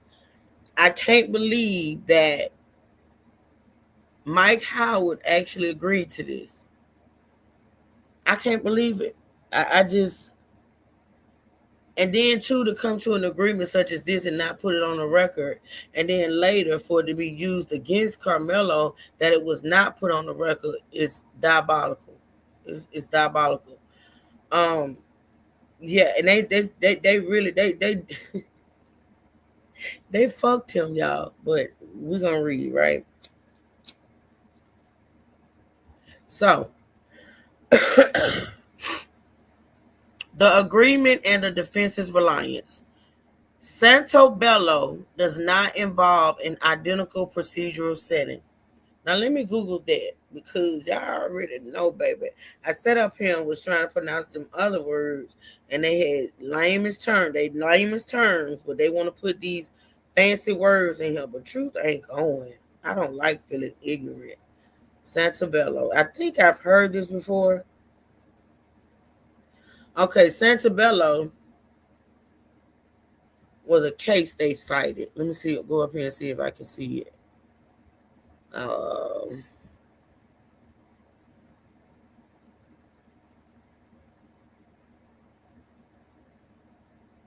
Santobello versus New York. That's what it is. That's what they're talking about. Let's see what Santobello versus New York was about. Now, I'm going to tell y'all what Santobello versus New York was about. Because, see, like I said, y'all, when they state these old cases, that's them. That's cases that have been fought using the same grounds that they're trying to use in War One. You know what I'm saying? You got to do a lot of research when doing these motions. It takes a lot of work, y'all. And the more cases they, you know what I'm saying, the more cases they state, I'm telling you, it works for their good. Now, they mentioned Santabello. Let's talk about what Santabello was. And it was Santabello versus New York in 1971. Santabello versus New York is a landmark Supreme Court decision establishing that the prosecution must honor its commitments in plea bargaining. This is very important, y'all. Don't know, Ms. Lynn. Don't know. That's the thing. Santabello versus New York is a landmark Supreme Court decision establishing that the prosecution must honor its commitments in plea bargaining. Right? The court ruled that if a prosecutor breaches a plea agreement, the defendant is entitled to either withdraw the guilty plea or have the agreement specifically enforced. Now, let me give you some backgrounds of the case, y'all. Rudolph Santabello was indicted on gambling charges in New York. Now, mind you, this is back in 1971. He agreed to plead guilty to a lesser included offense in exchange for the prosecutor's promise to make no sentence recommendation. Due to the scheduling delays, a new prosecutor handled the sentencing hearing months later and, unaware of the original promise, recommended the maximum 1-year sentence. Now, this defendant, Santabello, made an agreement with the initial prosecutor that he would plead guilty if the prosecutor made no sentence recommendation, which means the sentencing would be based solely upon the judge. So then, because of scheduling, a new prosecutor took over the case. The new prosecutor did not know of the plea bargain, quote unquote, that Santabello and the original prosecutor had made. So when he went before the judge, he recommended the maximum 1-year sentence. So initially, what happened was the Library of Congress notes that the court vacated the conviction, which means they threw it out. They threw out the conviction. Chief Justice Warren Burger famously wrote that when plea rests in any significant degree on a promise or agreement of the prosecutor so that it can be said to be part of the indictment or consideration, such promise must be fulfilled. The decision established that the entire prosecuting attorney's office is bound by the promises made by individual prosecutors. The court remanded the case to the state court to decide whether Santabello should be resentenced by a different judge or allowed to withdraw his guilty plea entirely. So that's what they're talking about right there, y'all, when they say Santabello. That's another case that, to me, pretty much is very significant in this case right here, right? So let's read. Santabello does not involve an identical procedural setting, but it supplies the governing due process principle. When the state induces detrimental reliance on a definite promise and then repudiates it after the reliance can no longer be undone, fundamental fairness is implicated. In Santabello versus New York, the state made a promise that the defendant relied upon and then broke it through a change of prosecutors, and perhaps inadvertently, the court held that the breach could not stand and vacated the judgment, even though the breach may have been unintentional, and even though the sentencing judge said the broken promise had not influenced him. But this is the thing. That don't make sense to me. The reason why I say something like that has to be intentional, you got one prosecutor that's prosecuting the case, right? And everything should be on the record. Like everything should be on the record pertaining this case in this, right? So then you get another prosecutor that picks the case up. He doesn't know. Was he not verbally told? Was it not in the case notes? Was it not in the case file? He didn't know that the previous prosecutor had promised not to recommend a sentence. What, to me, honestly, that's a detail of the case that should definitely be communicated. What y'all think? It's like people are not doing their jobs. That's what it sounds like to me. When a mistake like that happens, or a so-called mistake like that happens, to me, honestly, that means somebody ain't doing their job. If I'm a prosecutor and I'm handling a case and I make a plea bargain with the defendant, right?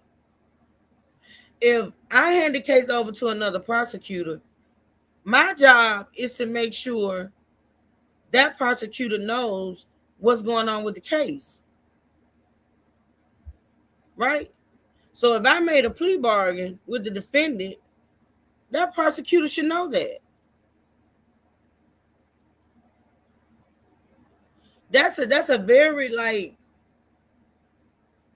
I'm just saying, for it to have been done unintentionally, I don't believe that. I don't. But okay, we're gonna let that go. Hold on. The defense here rely on the parties understanding through 3 successive phases of trial.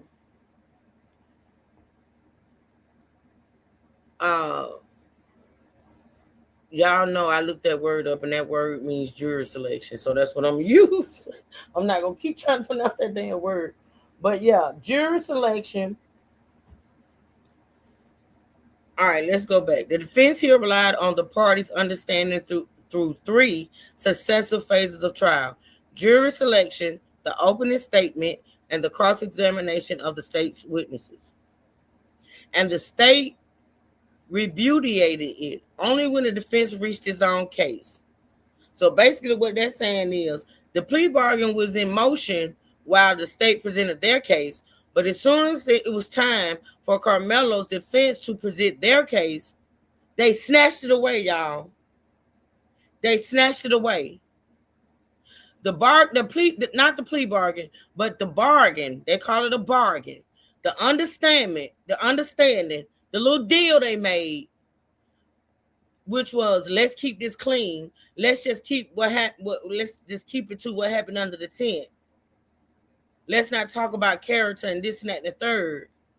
When the state was presenting its witnesses, the defense complied. But when it was time for the defense to present their witnesses, the state snatched it away. Basically, that's what happened. Right? And the state only when the defense reached its own case. At that point, that reliance could no longer be undone. If the inadvertent breach in Santabello required relief, the deliberate mid-trial snatching away, I'm gonna just say snatching away here, warrants at the least the hearing this ground request. Before and during trial, the state and the defense operated under an unwritten understanding that certain character and extraneous offense evidence would be excluded and would not be offered at trial. In reliance on that understanding, the defense made strategic commitments it could not later retract. It conducted jury selection and the selection of the jury, delivered its opening statement and cross-examined the state witnesses, including foregoing questioning it would otherwise have pursued concerning the knife. Are y'all listening? My God, today. It's going to take me 5 months to get through this. So listen. They couldn't even talk about the knife. So listen, before and during the trial, the state and the defense operated under an unwritten understanding that certain character and extraneous offense evidence would be excluded and would not be offered at trial. In reliance on that understanding, the defense, Mike Howard, made strategic commitments it could not later retract. Right? Hold on, y'all.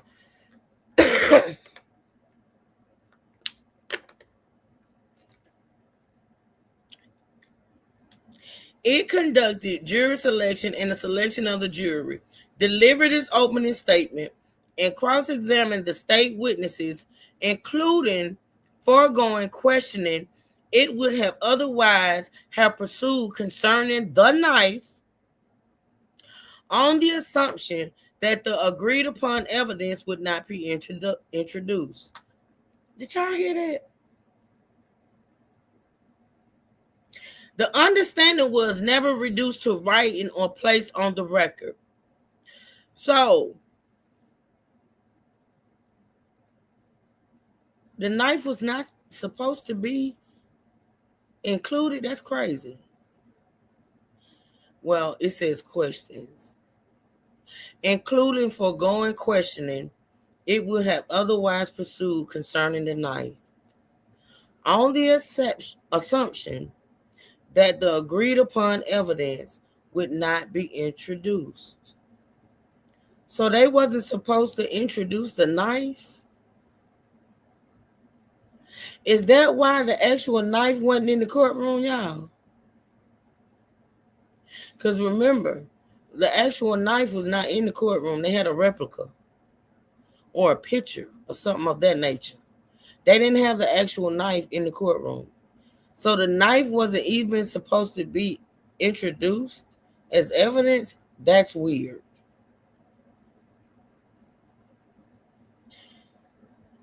It's something about that knife, y'all. I'm going to tell y'all this. And all this stuff is going to come out. I'm telling y'all, all this stuff is going to come out. It's something about that knife. Either that knife ain't none of his, or that knife ain't had his prints, or that knife had somebody else's prints. It's something about that knife. And y'all keep saying something was thrown in the trash and taken back out and this and that and the third. I'm telling you. Or guess what? I'm going to tell y'all what could be the reason why that knife wasn't introduced. The actual knife. That knife that they have that belonged to Carmelo, it might not even be the murder weapon. Because I don't understand why the state wouldn't present that knife as evidence and why they wouldn't present the actual knife. Like, this shit is weird. This whole case is just weird. Right? All right, let's move on. That's weird to me. The agreement by its terms covered the defendant's own testimony. Every description the lead prosecutor gave defined the understanding. Hold on. I heard that too, Malika. I did. And I went to that. I did. I heard that too. The truth always sets you free. The truth always come out. In the end, I love my big make the truth come out and hit you. That's right, Mr. Time. I believe there are things in this trial. Of course, that's why they came to that agreement of not, talking about character. It's absolutely stuff about them they didn't want to come out. The agreement by its terms covered the defendant's own testimony. Every description the lead prosecutor gave defined the understanding by reference to what happened under the tent, and the defendant was himself an eyewitness to those events. The defense therefore understood, by the plain meaning of the prosecutor's words, that the defendant could testify to the incident just as any other witness without opening the door to character or reputation. So basically, under this agreement, y'all, if Carmelo was to testify, Carmelo would have to testify just like another witness under the tent. Carmelo wasn't supposed to testify as if he's a defendant fighting for his damn life. He wasn't supposed to get up there and speak on his own character. He wasn't supposed to get on there and speak on how he felt in the moment. He wasn't supposed to get up there and talk about how he feared for his life, according to this agreement that was made. Listen to what this thing says, y'all. The agreement by its terms covered the defendant's own testimony. Every description the lead prosecutor gave defined the understanding by reference to what happened under the tent, and the defendant was himself an eyewitness to those events. The defense therefore understood, by the plain meaning of the prosecutor's words, that the defendant can testify to the incident just as any other eyewitness, without opening the door to character, reputation, or extraneous offense evidence. In reliance on the agreement, the defense forbore throughout the state's case from the cross-examination it otherwise would have conducted, declining to confront the state's student witnesses with their own prior statements.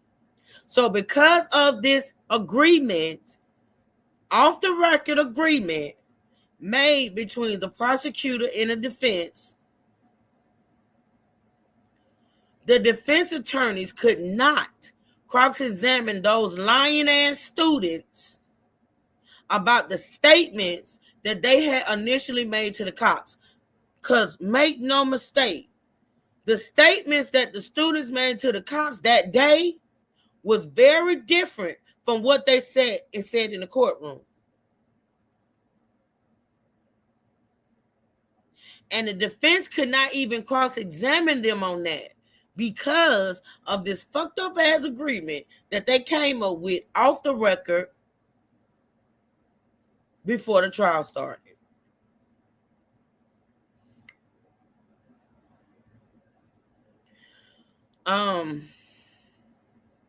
In reliance on the agreement, the defense forbore throughout the state's case from the cross-examination it otherwise would have conducted, declining to confront the state's student witnesses with their own prior statements describing the complainants of, which is Austin, describing Austin's aggression, such as that Austin Metcalf was kind of like the aggressive guy on the team.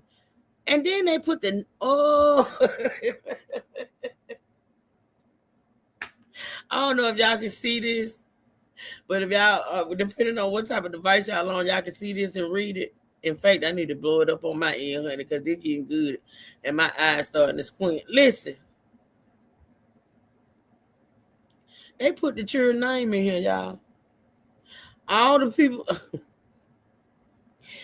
the students that took the stand and testified, they got their name in this motion. Wow. So much for secrecy. So much for, I don't want the names out there, Judge Roach. Let me take a sip of water on that. I'm finna read it, y'all. I'm finna read it.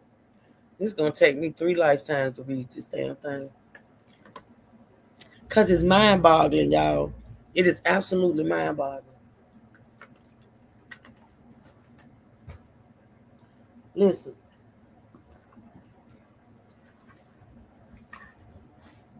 Give me a second.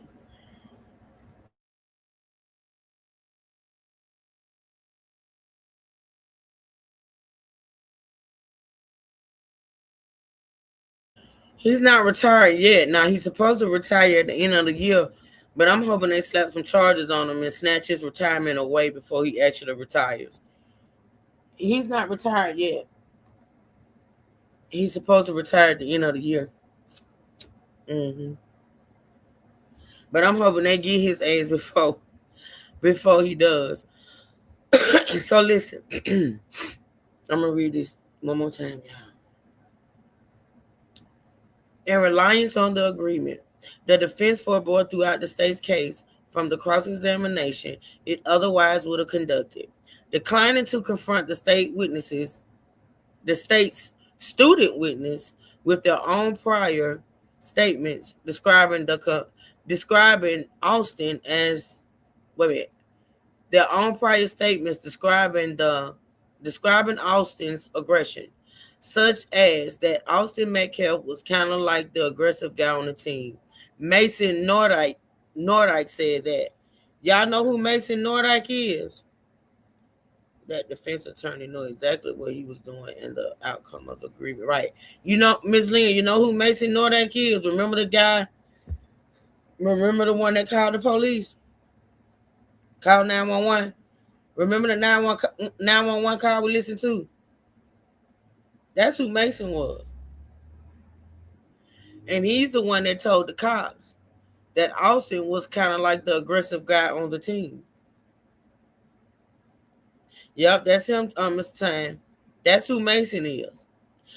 Then someone said he got triggered. Austin got triggered. Edwin Parra said that. And that Austin and Hunter are not going to let you disrespect them. Jose Mora said that. That if Austin is about to get into a fight, you can tell. Luke Stevens said that. And that Austin can be a bit aggressive at times. Tiffany Whitaker said that. And the same reliance the defense declined to designate or call is neuropsychology and forensic psychology experts. Introduced none of these subjects during jury selection or opening statement, and limited its punishment presentation to 3 pre-agreed questions of the defendant's mother. Basically, what they're saying there is this. Because of this raggedy ass agreement that they made, right? The one who said Austin was trying to make another move on someone, he said that while on the phone with the police. Absolutely. Hey, keep it cute. So, because of this same raggedy ass agreement, the defense team did not call a paid for, waiting and willing to testify expert witness, actually two expert witnesses, a neuropsychologist and a forensic psychology expert. The defense did not call these witnesses. They did not introduce these witnesses. They did not mention these witnesses. And because they did not call these witnesses, Carmelo's defense consisted of 3 witnesses, 2 students, and his mom, who they can only ask 3 questions that they pre-agreed to ask her. What kind of bullshit is this?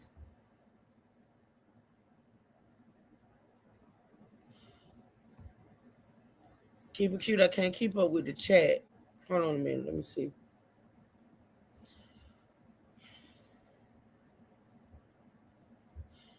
I gotta get back to it. My computer won't let me. Hold on, boo.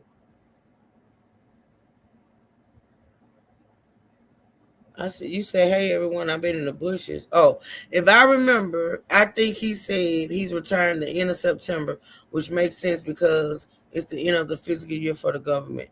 I don't remember him saying September, but I could have missed it. I mean, I'm not, I could have missed it. I thought he said the end of the year. But that makes sense too, what you just said. But guess what, keep it cute? I hope he don't make it. I really hope he don't get off on this. Because if he retires, right, before anything is done, this man can still draw his pennies. He would go into full retirement, still collect it, and probably receive no punishment. You know what I'm saying? It's just to me, get him. You got 2 months to get him. What kind of defense attorney is that, and where did he get his law degree? He was paid off. And I'm not going to even necessarily say he was paid off. I'm going to say he was in cahoots with the prosecutors. They are all friends. They go out and have drinks and go out to eat and go to each other's houses. They talked about this case off the record. Yeah. That's what Kanye is. They should have never took this case. But he was sent. Make no mistake. They will have to move fast because I'm sure he's already put in for his retirement. Yeah, because if not, he spoke on it in that interview. He knew when he took the case, he was on the way out the door, cute. That's why he didn't have no qualms doing what he did. You know what I mean? He knew. Listen, these people put in retirements a year, 6 months ahead of time. He knew when he took the case, he was on his way out the door. That's why he said, fuck it. I can do what I want. I'm out of here. I can do any and everything I want. I'm out of here. Plus, those questions probably was only yes or no questions. Nothing the mother could elaborate on. 3 questions. That was it, Danielle. 3 questions. 3 questions, girl. All right, let's move on. Y'all, this is crazy to me. I don't know about y'all, but I am baffled. I'm just totally just thrown. I couldn't wait. Look, I could have easily read through this last night. Y'all know that. But I couldn't wait. I told y'all I was going to read it with y'all. This is my first time reading it. And I said I was going to read it with y'all, and I stuck to it. But I was so wanting to continue to read it. I think he said in 8 months.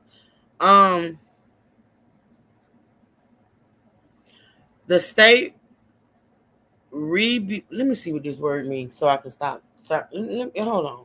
I'm not going to keep doing this. Hold on, y'all.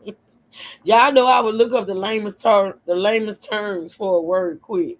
Keep it cute. I'm not playing. I'm not getting no headache today. Not today. Let me see what the hell this word means. Okay. REPU.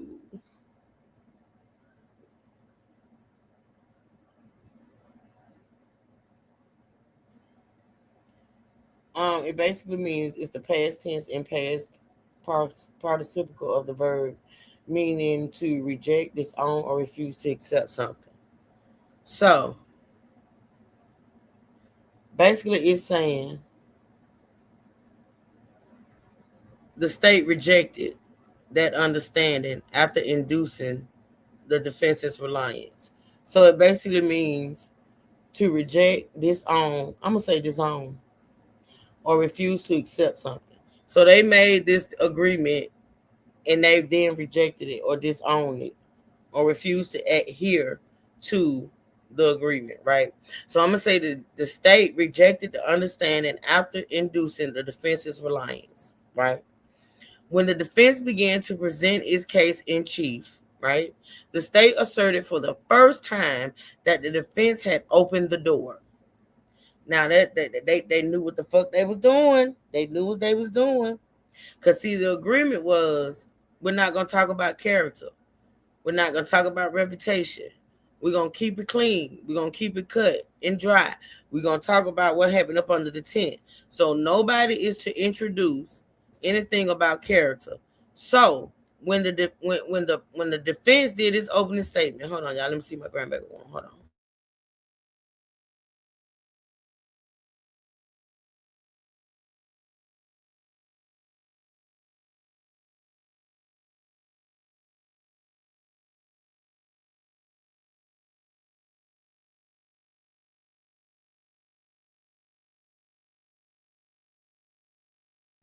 Okay, so listen, y'all. When the defense began to present its case in chief, the state asserted that for the first time, the defense had opened the door, right? So opening the door means this. Like I said, the agreement stated nobody was to talk about character, reputation, none of that personal shit. It was supposed to be about what happened up under the tent, point blank, period. That's it. So when the defense did its opening statement, right, the defense made one statement that they're using to say the agreement is off. The defense stated that Carmelo Anthony likes to play chess. And what the prosecutor is saying now is that because the defense mentioned a characteristic trait of Carmelo that he likes to play chess, that null and voided the agreement. And so since that happened, this is how they got Carmelo not to hit the stand. Since the defense null and voided the agreement, if Carmelo was to hit that stand, they were going to tear his ass up or attempt to.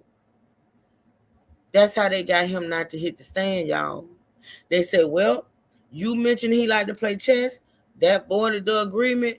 So now, even though the defense the whole time the state was presenting this case, they stuck to the agreement.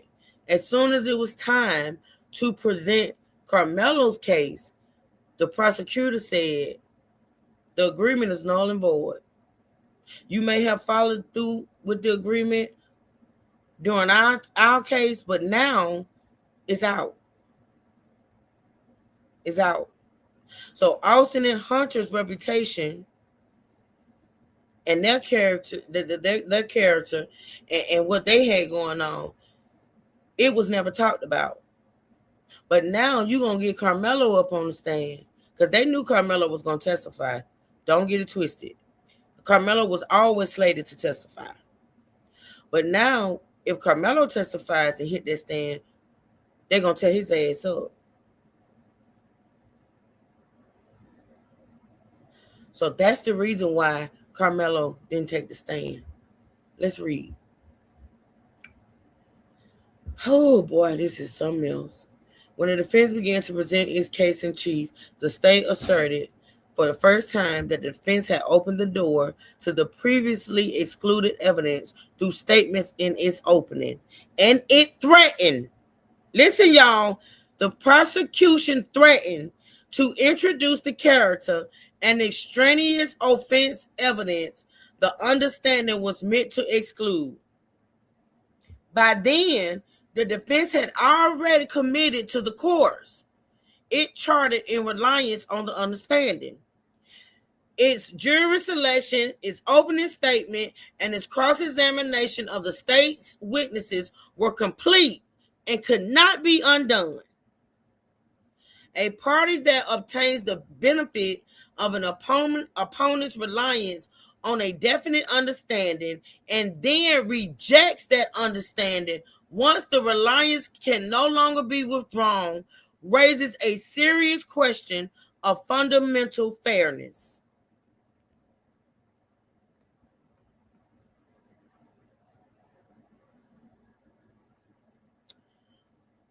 Where one party performs in reliance on the other's promise, due process does not permit the promise simply to be disregarded. The prejudice was compounded by the court's response. Now listen to what the court said.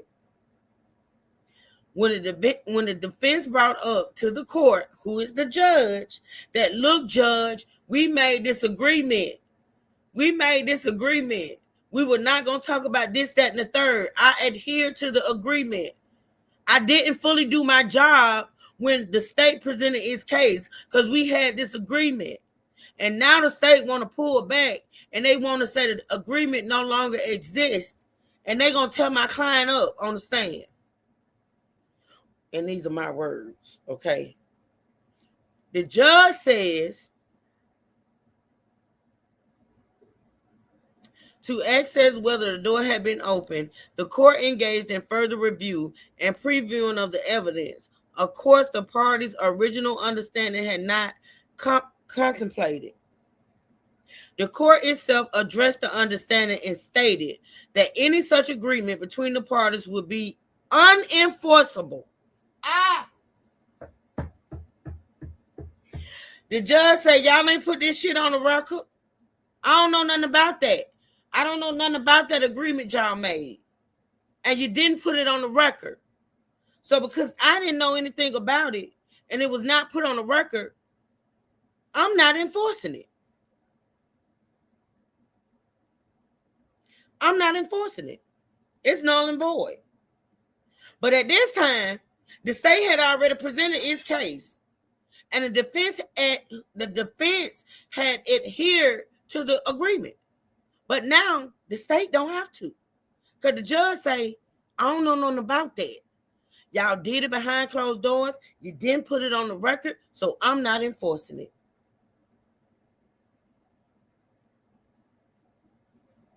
Yep. So the court itself addressed the understanding and stated that any such agreement between the parties would be unenforceable, confirming that the dispute over the alleged understanding was squarely before the court, and that the defense's claim reliance could not be vindicated through enforcement on the existing record.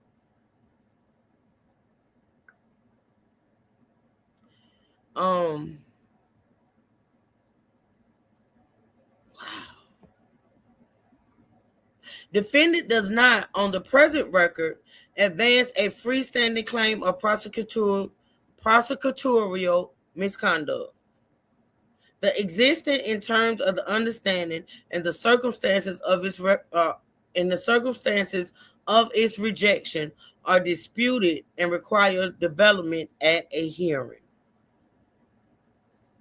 So basically what they're saying is, on the present record, advance a freestanding claim of the existence in terms of the understanding and the circumstances of its rejection. They're not outright saying, what they said right there is they're not outright saying that it was some type of prosecutorial misconduct. They'll let the hearing decide that. Once they present the evidence and say, look, this is what happened, this is what they said, and this is what they tried to do, they want the hearing to determine whether or not that was misconduct. They're not outright saying it. They want the courts to decide, right?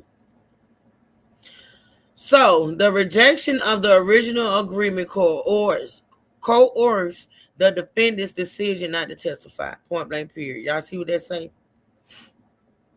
The rejection of the agreement made Carmelo decide not to testify. After the state disclaimed the agreement, the court advised that it knew of no mechanism to enforce the agreement and would rule under the rules of evidence alone. It allowed the defense only about 10 minutes after requiring counsel to review the entire direct examination with the prosecutor to decide whether the defendant would take the stand. So basically, after Carmelo and his lawyer was informed by the judge that they couldn't enforce that agreement, and that when Carmelo hit the stand, the judge would allow the prosecutors to pretty much tear Carmelo apart. He was given 10 minutes to decide whether or not he was going to take that stand.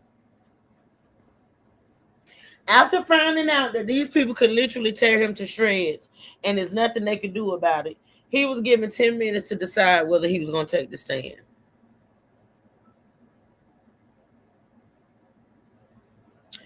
Forced to choose between testifying and exposing himself to the very evidence the state had agreed to withhold, or preserving the forbearance the defense had already performed, the defendant elected not to testify. A 180-degree change in the defense strategy. That was the direct consequence of the breach of the agreement. A waiver of the fundamental right to testify extracted under those conditions is not the knowing and voluntary choice the Constitution requires. So everybody wanted to know why Carmelo didn't take the stand. I mean, everybody was wondering, why the hell did he not take the stand? Why? This is why. In this paperwork, it's telling y'all why. That's why Carmelo didn't take the stand, y'all.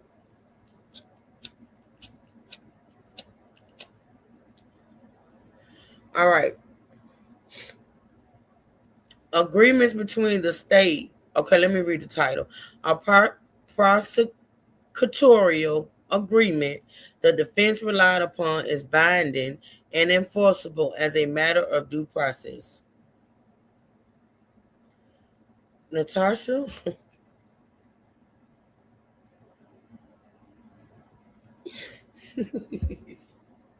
You're just not coming back from lunch. And we spent your whole lunchtime explaining why, but I'm gonna put it in.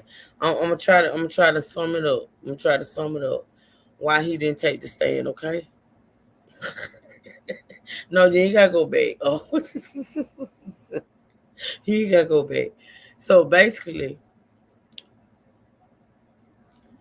before trial, the defense team and the prosecutors made an agreement. And the agreement was, we're going to keep this clean. Their words, not mine, right? We're going to keep this clean. We're not going to talk about, hold on. Oh, what the hell? What the hell? Ooh. I ain't fucking with Trey. Y'all, sometimes you have to just ignore people.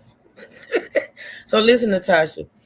Before trial, the prosecutor and the defense team, right? I'm gonna say the defense attorney, Mike Howard, they made an agreement that they were going to keep the trial clean, right? But which means they were just only going to present evidence and talk about what happened up under the tent. Under this agreement, both sides agreed that character, reputation, personal shit that happened as far as school, as far as getting suspended from school, getting in fights at school, all that shit would not be presented on either side. They wouldn't use anything like that against Carmelo, and the defense wouldn't use anything like that against the Metcalf boys, right? That was the agreement. No personal things are to be entered, no reputations, no history of fights or none of that, right? So what had happened was,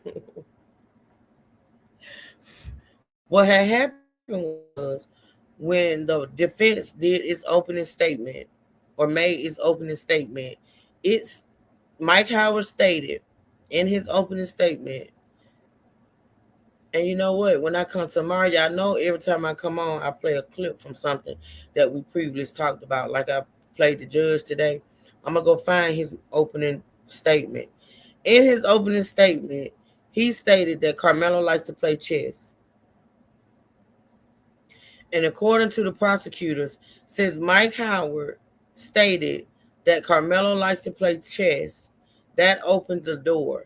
That negated the agreement because that's a personal characteristic of Carmelo. They didn't want to humanize Carmelo. They didn't want anybody to talk about the fact that Carmelo had saved a life, that Carmelo had A average, that Carmelo had 29 scholarship offers, that Carmelo was a good kid. They didn't want none of that introduced.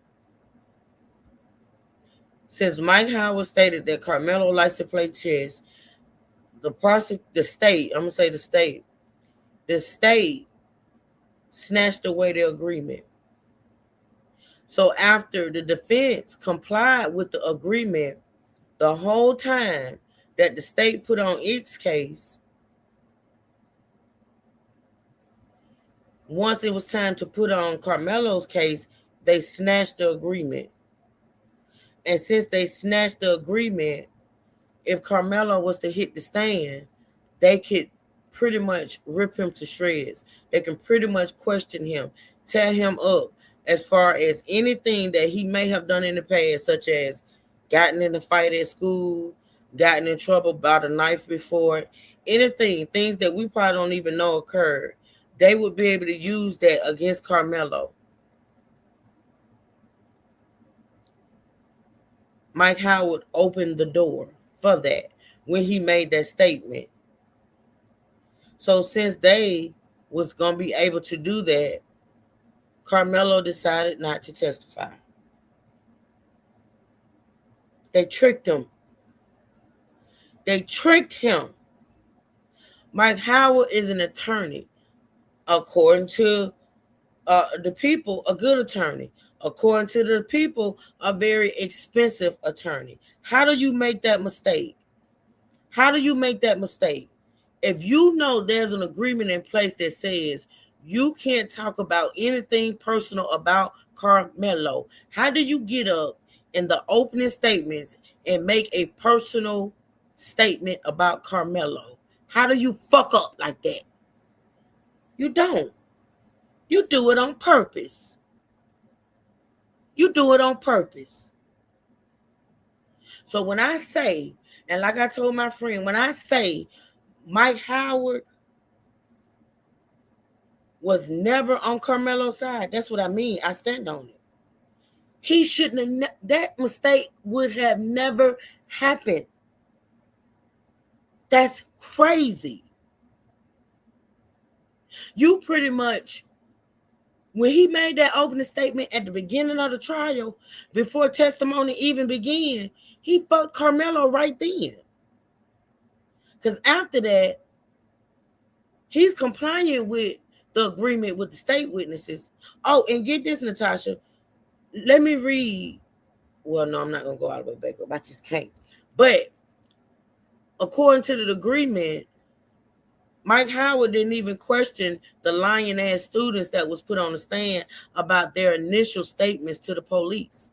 Because their initial statements to the police was way different from what they testified to in court. So they told the police things when it first happened that they lied about on the stand. And Mike Howard couldn't even question them on that because of the agreement. I hope you understand why now. I explained it the best I could. That's it. That's what happened, Natasha. That's what happened. Hey, fuck this little boy. Like, I cannot understand why these people thought they was gonna get away with this shit. Well, you know the reason why they thought they was gonna get away with it because they've done it before. They have. They've done it before. All right, so let's continue. Agreements between the state and an accused are enforced as a matter of due process and fundamental fairness, and a court must independently assess such an agreement's effect on the constitutional rights at stake. What transforms such as an undertaking from an unenforceable proposal into a binding, constitutionally significant commitment is the accused's detrimental reliance upon it. A proposal on which the accused has not relied is without constitutional significance, while a promise relied upon to the defendant's detriment implicates the due process clause.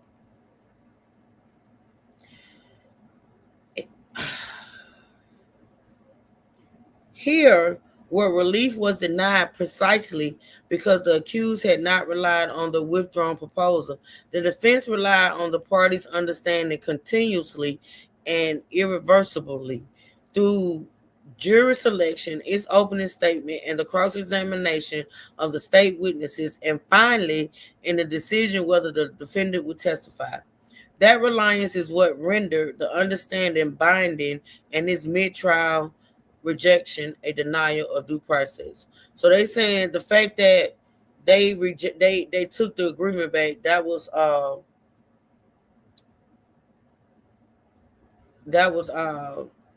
damn, I can't even get it out. Oh God. They was denying Carmelo due process, basically, right? Nor may the agreement be dismissed as one of the state lacked power to make or the court lacked power to recognize. What? Nor may the agreement be dismissed as one of the state lacked power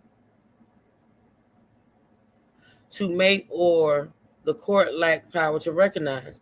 While a grant of transsexual immunity requires the approval of the court, a prosecutor needs no such approval to bind the state not to use particular evidence.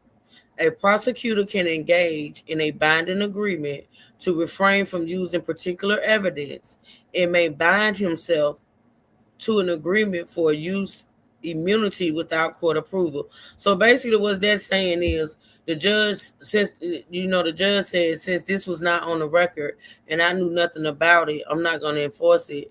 that's not particularly. Basically, what it is saying is the defense and the prosecutors could make an agreement without the judge knowing and without it being on the record, and the judge can definitely enforce that agreement. But this judge decided not to. The parties' understanding was precisely that, a mutual undertaking not to introduce the character, reputation, and extraneous offense evidence each side had assembled against each other. It bound the state when it was made, and its enforceability did not depend on whether the trial court believed it possessed a mechanism to enforce it.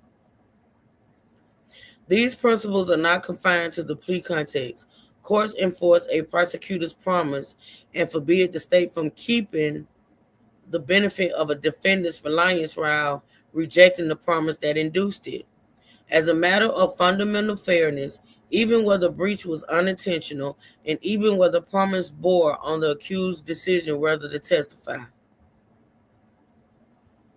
The state here induced the defense to forego an entire category of evidence in cross-examination, and then, once that reliance could not be undone, rejected the understanding to expose the defendant to the very evidence it had agreed to withhold. The paradigm of the unfairness these decisions condemn. They do a whole lot of talking. I mean, in layman's terms, this stuff is not hard to understand, but the way they put it in these motions is hard, but it's okay. The consequence fell on rights of constitutional dimension. The accused has a fundamental right to testify in his own defense. The mid-trial collapse of the evidentiary framework on which the defense had been built and the resulting threat to expose the defendant to the extraneous offense evidence the understanding had withheld forced the defendant to forego the stand. And then they repeat stuff a lot. That's another thing. Forced the defendant to forego the stand and the defense to abandon a strategy to which it had already committed before the jury. Whatever the merits of the parties' dispute over the agreement scope, its effect was to deny the defendant a fair opportunity to present his defense, an injury that does not turn on which side had the better reading of the agreement. As trial counsel has sworn, the state's breach directly and significantly under its ability to present a complete defense. Now, when they say, as trial counsel has sworn, listen, they said, as trial counsel has sworn, that means that Mike Howard swore to them, to this new team, that because the state breached the agreement, he was unable to present a complete defense. So I don't know if Mike Howard is working with these people and he's actually on the up and up and his hands were, tied or whatever. I don't know. But according to this motion, he told them people that if they had not reneged on the agreement, he could have put on a better defense. His words, not mine. Hold on, y'all.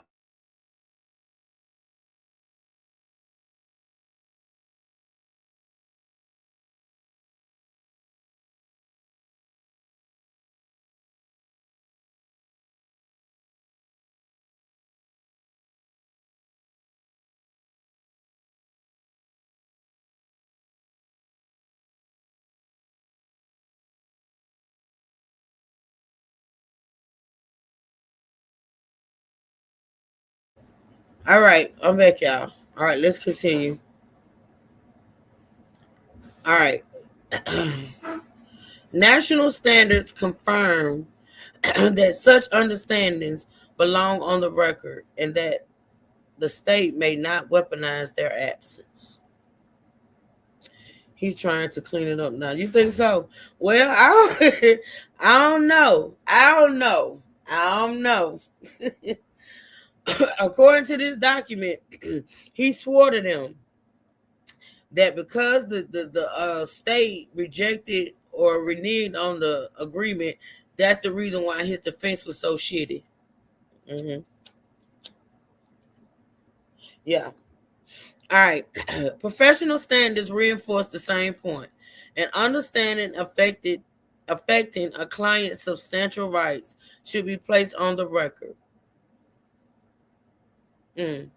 So basically, they're saying it should be placed on the record. Let's read that again. Professional standards reinforce the same point. An understanding affecting a client's substantial rights should be placed on the record. And a prosecutor bears both a duty of candor to the court and a duty to make a clear and complete record. Defendant's claim, however, rests on due process and detrimental reliance, not on those professional standards themselves. So basically what this statement is saying, it was the prosecutor's responsibility to put that agreement on the record. It was their responsibility to put the agreement on the record. I think he's trying to save face because who would hire him as their defense? You're right. And according to the streets, he is what that dude name? Yellow Beezy, the one that's on that one that they say unalived or has something to do with Mo3's unaliving. He's his attorney. Yep. He's his attorney. And that case about to go to trial. Mm-hmm. Oh, shoot. Yep. So, I don't know what's happening with that, but that's what the streets are saying, that he is his attorney. So, you know he get paid the big bucks. That's why when people say he didn't get paid, I don't know where they get that from.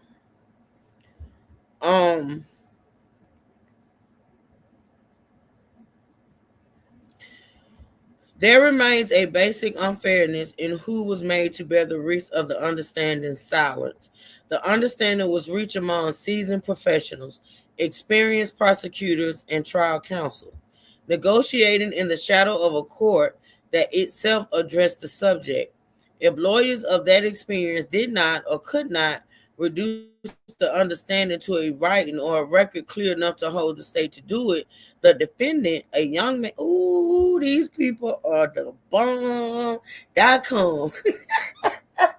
Do y'all know what I just read? What they saying? They saying if the dumbass Mike Howard and the stupid ass prosecutor didn't know that they were supposed to put this agreement on the record, that is not Carmelo's fault. That was not Carmelo's fault. The defense and the state were known to put that agreement on the record. But since they didn't, it is not Carmelo's fault that they didn't. Let me read that again. There remains a basic unfairness in who was made to bear the risk of the understanding silence. The understanding, which was the agreement, right? The agreement was reached among seasoned professionals, experienced prosecutors, and trial counsel, negotiating in the shadow of a court that itself addressed the subject.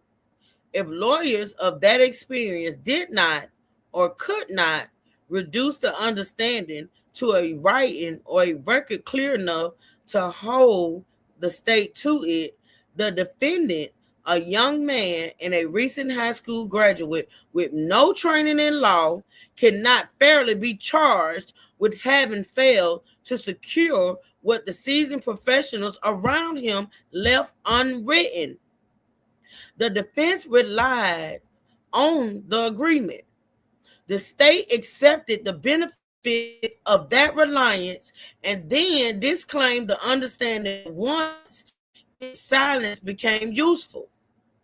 A process that takes the least sophisticated participant in the courtroom to observe the consequences of the most sophisticated participants' failure to make a record is not the even-hand process due process requires.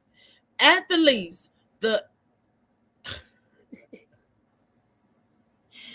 ooh, baby, when I tell you, these people don't play the radio. You hear me? At the least, the equities demand that the court resolve this dispute on a developed record than on the state's after-the-fact account.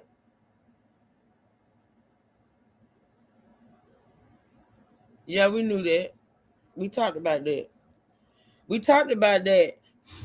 The co-counsel was friends with the prosecutor, but we also believe that Mike Howard was friends with him as well. But that's neither here nor there. But see, that's what all we've been talking about, Lanier. If you paying attention, we talking about the fact that these two sets of attorneys was in cahoots. The prosecutor and the motherfucking defense that goes for Mike Howard and the second chair attorney. They were all in. They was all in on it. You don't make these type of mistakes. You don't mention Carmelo's character in opening statement when you have an agreement that says don't mention his character. You don't make an agreement with the state and not have that state put it on the record. This is not mistakes seasoned, and that's what this paragraph is saying. These are not mistakes that seasoned, well-paid attorneys make. Absolutely not. You don't make them type mistakes. You don't do that. Unless, what the hell?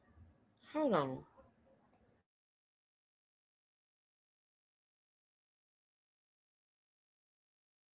You don't make those mistakes, right? I want to take that paragraph right there and frame it. But let's move on. I do. Oh, the understanding, the reliance, and the rejection can be identified with specific. Oh my God. And they present fact questions for the hearing. The evidence, the understanding withheld was the character, reputation, and extraneous offense evidence. Each side had a symbol against the other. As to the defendant, the acts itemized in the state's notice of intent to use those offenses. And as to the complainant and his brother, which is Austin and Hunter, the evidence of violence. Listen to this, y'all. This is the evidence that the defense had against the brothers that they did not present. Listen. As to the defendant, the acts itemized in the state's notice of intent to use extraneous offenses.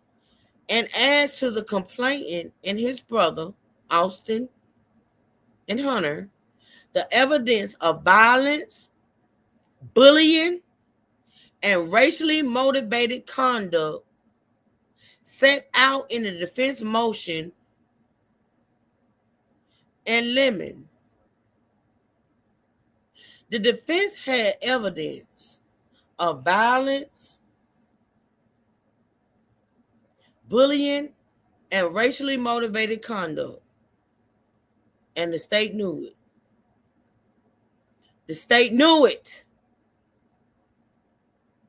The parties reached the understanding in a series of meetings and conversations on May 26, culminating in a conference with the court on May 21st, 2026, and the defense memorialized it in a motion in limine tendered to the state and the court.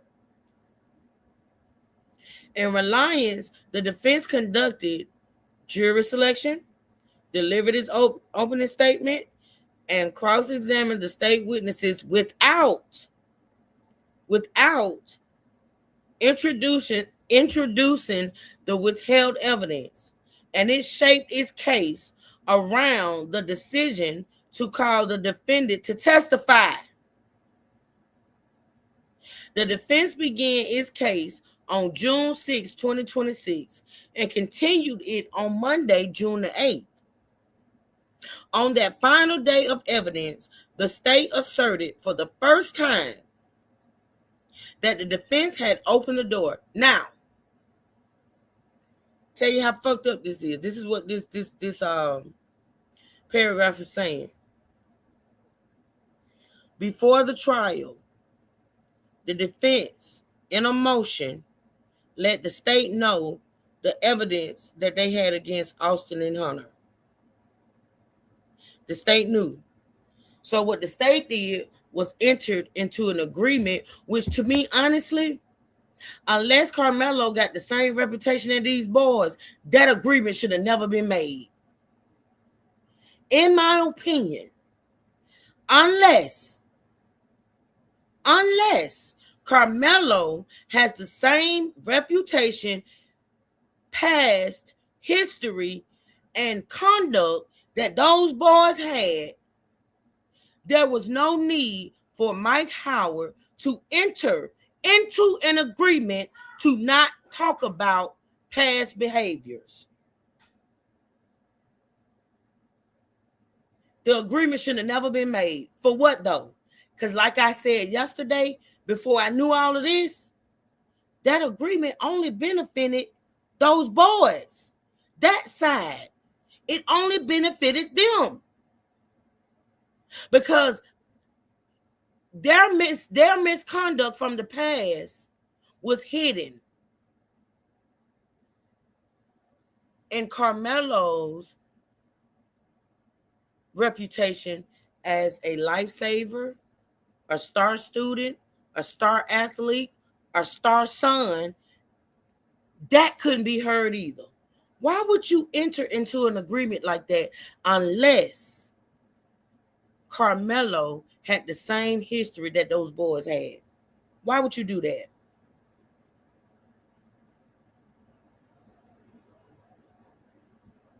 It only benefited the state. That agreement only benefited the state, period.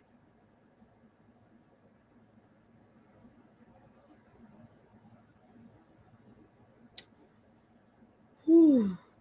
And so what this last part of this paragraph is saying, that although, according to the state, Mike Howard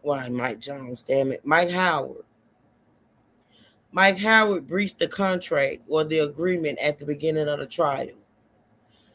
But they said nothing throughout the whole trial about the agreement being breached. Right? Because they wanted to put on their case with the agreement in place. But as soon as their case was over, and at the end of when it was time for Carmelo's defense, the state knew Carmelo was going to take the stand. They didn't want Carmelo to take that stand, right? So at the end of their case and at the beginning of Carmelo's case, they then decided to say, look, right here, you breached the contract, so it is no longer, it's null and void. But he breached the contract at the beginning of the trial. According to them, he breached the contract in opening statements. That's the beginning of the trial. So you go the whole trial with Mike Howard complying to this contract, and then when you've done your due, and it's time for him to do his due, you say, look, back then, days ago, you breached. So we're no longer adhering to that contract. That's what they did, y'all. You can't tell me this shit wasn't set up. You can't tell me this shit wasn't set up. These are some low down motherfuckers. You can't say this young man, anybody that read this shit can't say that this young man received a fair trial. You can't say that shit. Anybody reading this shit, you can't say that. That's why they didn't want no character witness, and that's why Carmelo's lawyer came out guns blazing talking about Carmelo's love chest, so they didn't have to talk about Austin character. Truth, I believe there was a closer recording, and the kids are fighting. I do too. I've been saying that since day one. They got videos. They got them sure hit the record button. Yeah, I believe that. One of those kids got the confrontation on their phone, I believe that. Look, I'm gonna say this once again. I've said it like for months at this point. A lot of stuff I repeat stuff a lot, and let me say this, Mr. Time. The reason why I know and I'm willing to bet money on it, and them people got money. I ain't got money like that. But I'm willing to bet those people that there is a recording of that fight or whatever happened under that tent. A closer up view of it is several. Hey, Mama T, and I'm gonna tell you the reason why. At the trial, there was a photograph presented. The photograph presented was a photo of the medics working on Austin. A close-up photograph of the medics working on Austin. If they have no video, no nothing, no recording of what happened up under that tent, how did they get that photo? That's common sense. That's why I say this trial was fuck shit from the beginning. They claim they don't have a recording or any kind of no type of video of what happened up under the tent, but yet they present a photo of something that happened up under the tent. If there's no recording of what happened up under the tent, how did they get that photo? And I stand on it. They got recording, they got video, they just didn't present it. You see how they didn't have the knife. They didn't have the actual knife admitted into evidence. So why would they have the video admitted into evidence? This trial was bullshit.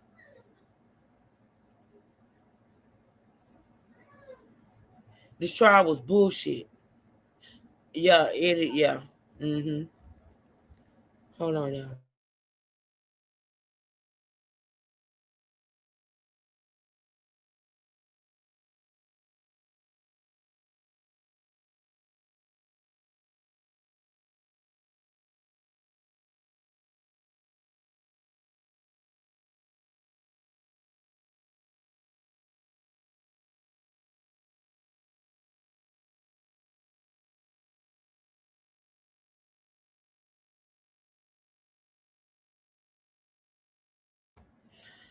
All right, let's continue, y'all. This is crazy. Now, I don't even know what. Okay, I'm going to just read the ending. The defense began. Oh, let me take some water, y'all. How long I been on here? Oh, 3 hours. Okay. It's going to take me forever, y'all. I talk too much. Y'all need to tell me to stop talking and read. Shit. But me, the way I can't read something, y'all, especially if I'm reading it to people. I can't read something and not expand on what the meaning is. Because I know with me reading, see, for me to understand something, I have to read it to myself, right? I read shit to myself. And sometimes when I'm reading books and novels and shit, I have to read stuff twice. Like, y'all see how I do on here, right? I do this in my real life when I'm reading. If I read something I don't get a full understanding of the first time, I have to go back and read it again. And so when I read these words are turned into like it would just be monotonous to y'all. And I'll be reading the words and then you're not necessarily catching the meaning of what I'm saying. So that's why I feel like when I read something, I get a full understanding of it. I have to repeat it in layman's terms to y'all just to make sure y'all understand what I just read. Does that make sense? I hope so. Because I don't know how else to put it. I'm not a teacher, never wanted to be a teacher. But I do like for people to understand what it is I'm saying. All right, let me drink a little water, y'all. Hold on.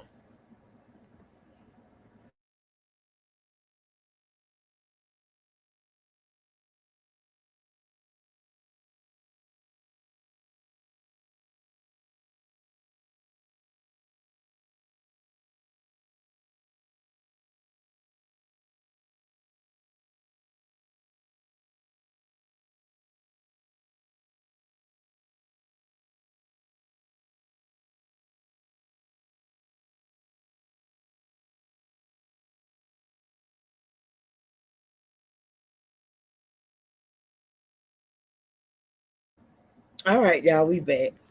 What you say, Miss Time? We are not Free, I keep telling my black people we're not free. Everybody has their style of doing things, and that's our problem today, is stopping people from trying to do what they do best. Do what you do best on that stuff. Oh, thank you. Well, people have an option though. They can listen or they can not. I mean, I'm not forcing anybody. I'm just like you said. I'm gonna present it the way I present it, and if you like it, enjoy it. If you want to listen, you listen. If not, hey, I'm gonna still present it though, regardless. I'm gonna still present it because I just am. All right, let me read the. Thank you, Mr. Time. Let me read the ending of this paragraph, and we're gonna move on because I want y'all to understand.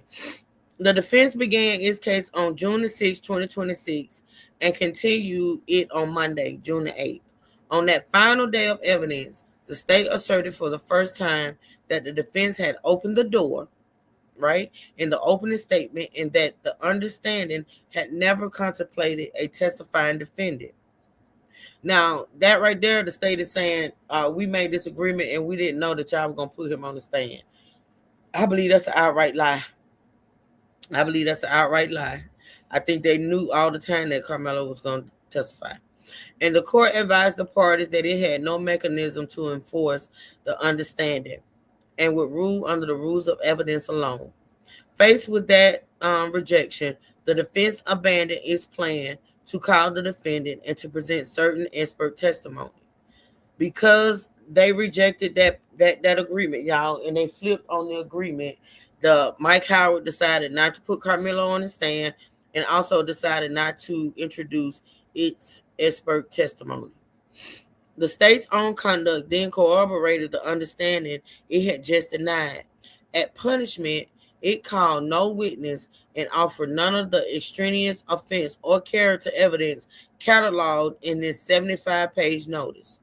Resting its punishment case immediately, precisely as Mr. Worst. Who is Mr. Worski? Precisely as Mr. Worski had described on May the 11th, the agreement would operate. Oh, that's the prosecutor. I think that's the prosecutor, Mr. Worski. I think. Pretty sure. Precisely as Mr. Worski had described on May the 11th, the agreement would operate. A matter the reporter's record would confirm.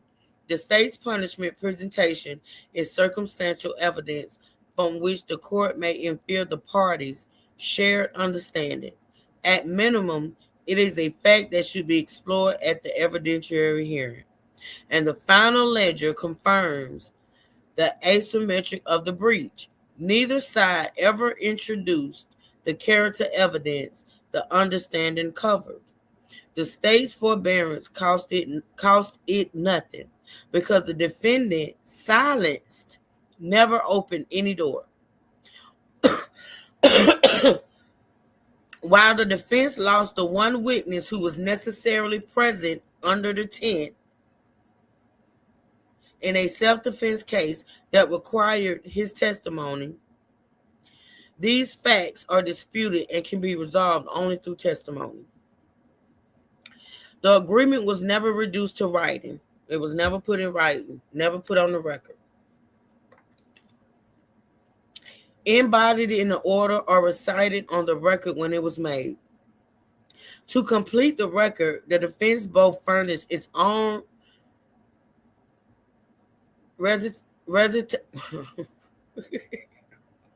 y'all know these words be fucking me up when I get tired.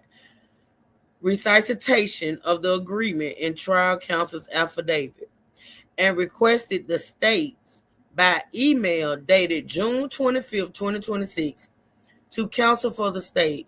Undersigned counsel asked whether there was some type of agreement between the state and the defense regarding extraneous offenses, whether it was not reduced to writing, and if so, for the state to state what you believe the agreement from the state's perspective, and further inquired about the procedure in which pleadings were delivered to the court, but received and not filed, and about any written waiver signed by the defendant or his counsel.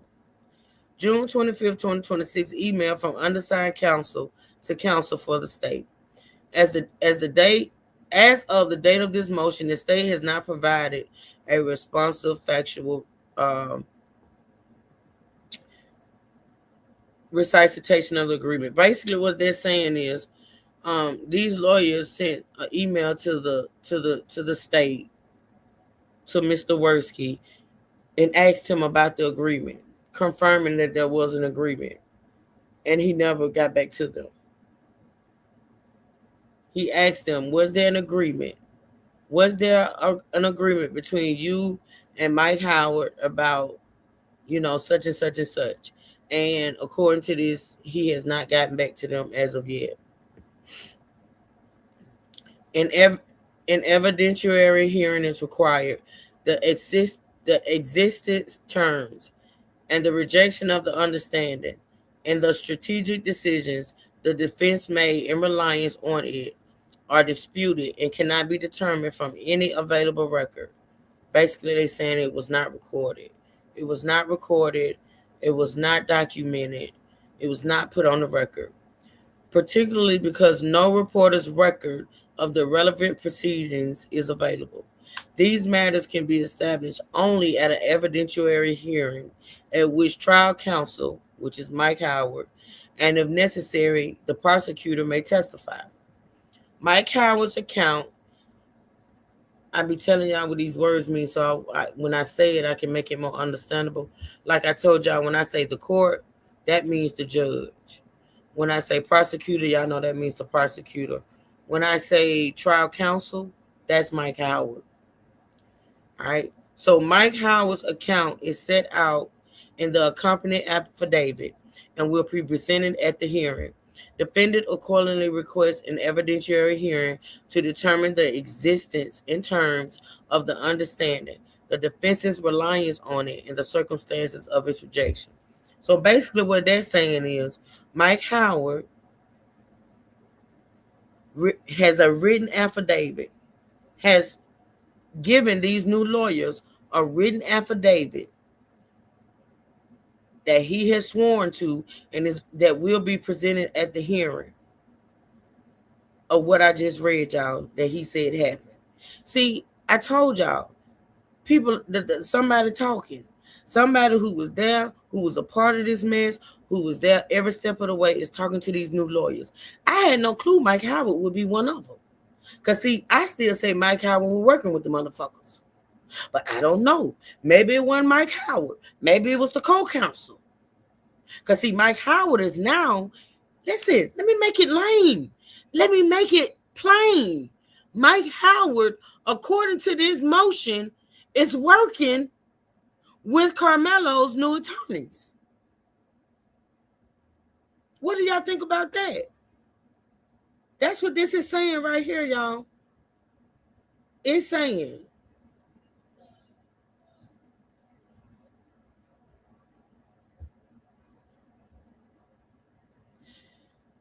Mike Howard's account of what happened is set out in the accompanying affidavit, which they presented is Exhibit 10. They presented Exhibit 10, which is his affidavit, and will be presented at the hearing. Defendant, which is Carmelo, accordingly requests an evidentiary hearing to determine the existence and terms of the understanding, the defense's reliance on it, and the circumstances of its rejection. Mike Howard is working with these people. Natasha say, Natasha ain't going. Natasha ain't going. Natasha said he is trying to clear his name because he's getting a lot of backlash. Well, at this point, I ain't gonna even lie. I don't even know what to think of old Mike. I just don't, because I never expected for him to be working with these people. He's fired. They fired him. You know what I'm saying? Like, he's fired. And he's actually working with the new attorneys to get Carmelo a new trial. So I don't know no more, Natasha. I'm torn. I'm torn. I'm just saying, Natasha say, fuck that. I ain't going. Okay, y'all, let's move on. This is something. Y'all, I don't want to tell y'all. I don't know about y'all, but this right here, for me, I agree, Natasha. I said, Malika, I know. Listen, why I ain't surprised about you? I'm not surprised. Let me see what Danielle said, because I ain't surprised about you, Malika. Fight the power to the people. I ain't surprised about you. They're probably going to fill him out. Mike is about to be inspected by the new attorneys. They can't inspect him. They can report him, as ineffective counsel. But if he's working with them, I don't know. I ain't surprised that you saying fuck him. Fuck him. I still don't believe him because I know what you've been saying. So I ain't surprised. Miss Fight the Power. Oh, you and Natasha ain't going, baby. I'm talking about ain't. Milene, what you think? Milene, you can type. What you think, Milene? What you think about old Mike? I'm curious, y'all, because I'm torn. I ain't lying. I'm torn now. Let me see what Milene say. Milene gonna be the breaker. She gonna be the neutral. Malika said, for real. I have trust issues. I've never trusted them way before this. I know. I get it. I absolutely get it. Milene Mike can't type right now. So glad you're taking his case, Dad. Huh? So glad they're taking his case, Dad, out on internet being bullied like his dead son. What are you talking about? The hell you talking about, Gwen? I think I've seen you before. Miss Lynn probably can't type right now. We'll get Miss Lynn when she come back. All right, let's continue. All right, that's the end of that portion, y'all. That's the second ground, y'all. Now, remember the first ground of the motion was the right Carmelo Anthony. Keep up with it, y'all. The first ground that they filing for this motion is that Carmelo was denied his Sixth Amendment right was denied because he did not receive a public trial. Okay. The second ground was, let me remember the words. The second ground was they denied him the ability to testify on his own behalf because of this fake ass agreement, right? And so the third one is this. Third ground for new trial. The court's unsupported provocation instruction improperly limited the defendant's right of self-defense. Let's see if I understand that. Third ground for new trial. The court's unsupported provocation instruction. Oh, this got to do with the jury instructions. Oh, okay. This got to do with the jury instructions, y'all. Improperly limited the defendant's right of self-defense. A provocation instruction limits the right of self-defense and may be given only when the evidence supports all three elements, right? A provoking the difficulty instruction is one of the few charges that can take a defense away from the jury altogether. Properly given, it tells the jury that a defendant who provoked the encounter forfeits the right of self-defense he would otherwise enjoy. For that reason, the Court of Criminal Appeals has held that the instruction may be submitted only when the evidence supports each of its three elements, and that giving it without that support is an error. So they questioning Judge Roach's instructions to the jury. All right, so here the instruction was given without that support, and it did to the defendant's self-defense case exactly what an unsupported provocation charge always does. It invited the jury to set the defense aside before weighing it. On a record in which self-defense was the heart of the case, the error was not harmless, and it requires a new trial. The defendant's defense at trial was self-defense, and the jury was charged on the justified use of deadly force. The court's charge, however, the court is the judge. Remember, the court's charge, however, also instructed the jury on provocation, that the defendant forfeited his right of self-defense if he provoked the difficulty. A provocation or provoking the difficulty instruction is a limitation on, and in some cases, a negation of the right of self-defense, and for that reason, it should rarely be given. It may be submitted only when the evidence supports each of three elements, okay? That the defendant did some act or used some words that provoked the attack on him.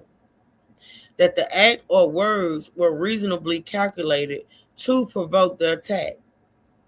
And that the act was done or the words were used for the purpose and with the intent that the defendant would have a pretext for inflicting harm upon another. If any of the three lacks evidentiary support, the instruction must be given. So the judge fucked up. The judge fucked up when he gave instructions to the jury. Because basically, in layman's terms, what the judge did when he gave his instructions to the jury, he pretty much insinuated that Carmelo provoked the whole incident, so he shouldn't be able to use self-defense in layman's terms. Basically, he said that if you think that Carmelo provoked this attack, if you think Carmelo provoked this altercation, then it was not self-defense. That's basically what the judge told the jury. And you know what? Like I said, being as though some of these points are being made in this motion, I'm going back. I'm gonna pull the prosecution, the state and the defense opening statements. I'm also gonna pull the judge's jury instructions, and we're gonna listen to all that stuff so we can see what this thing is talking about. Because even though I streamed the case or I talked about the case or whatever, I can't play that. I can't play it because I forgot. Oh, I forgot. The trial wasn't streamed, so I can't go back and play it. Ain't that a bitch? Can't go back and play none of that because I don't have it. Anyway, let's move on. The charge here gave such an instruction. What'd you say, Natasha? With all this BS, I don't see why he got to be there. This shit not fair at all. It's not. He should not be in prison. I mean, you know what? I'm not going to say he shouldn't be in prison. I'm going to say he shouldn't be in prison for 35 years. If he had to go to prison. But in my opinion, it was self-defense. It was self-defense. And yeah, I feel like he should not be in prison. I'll take that back. I feel like he should not be in prison because he was definitely defending himself. Definitely. Point blank period. Texas is big on stand your ground. But when it comes to us, stand your ground goes out the door. Stand your ground only works for them, not for us. Ain't that a bitch? Period. The charge here gave such an instruction. Hold on, y'all. Hold on 1 second. Ooh. I'm doing good, y'all. I'm doing good. But I do need to take a break, though, for real. Let me see. I got some calls I need to return. What you saying, Natasha? Exactly, and that's bull. Right.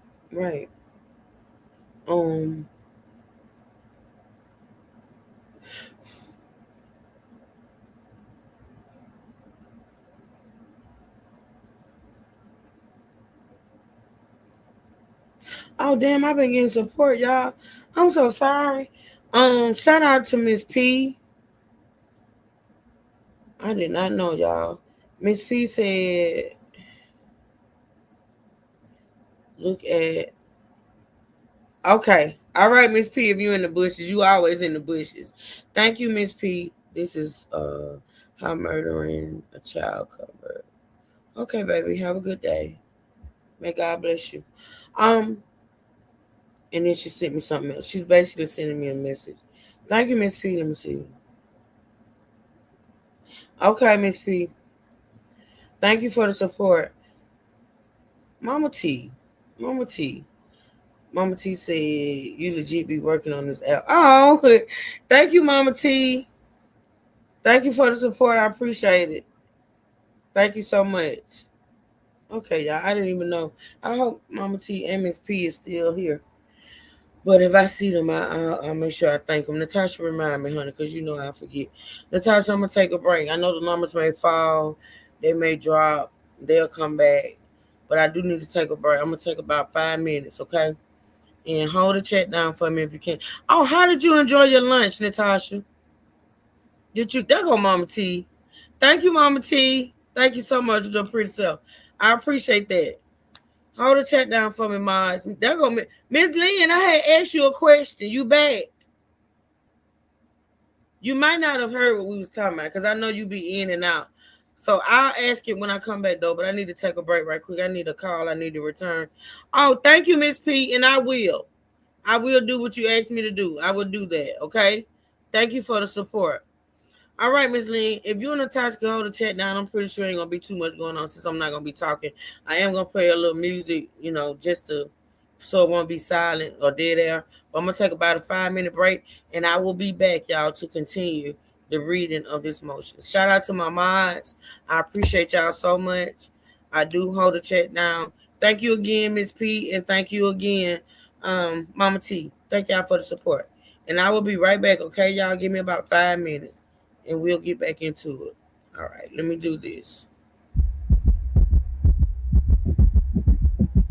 Oh, no, we can't do the heartbeat. We're not going to do the heartbeat.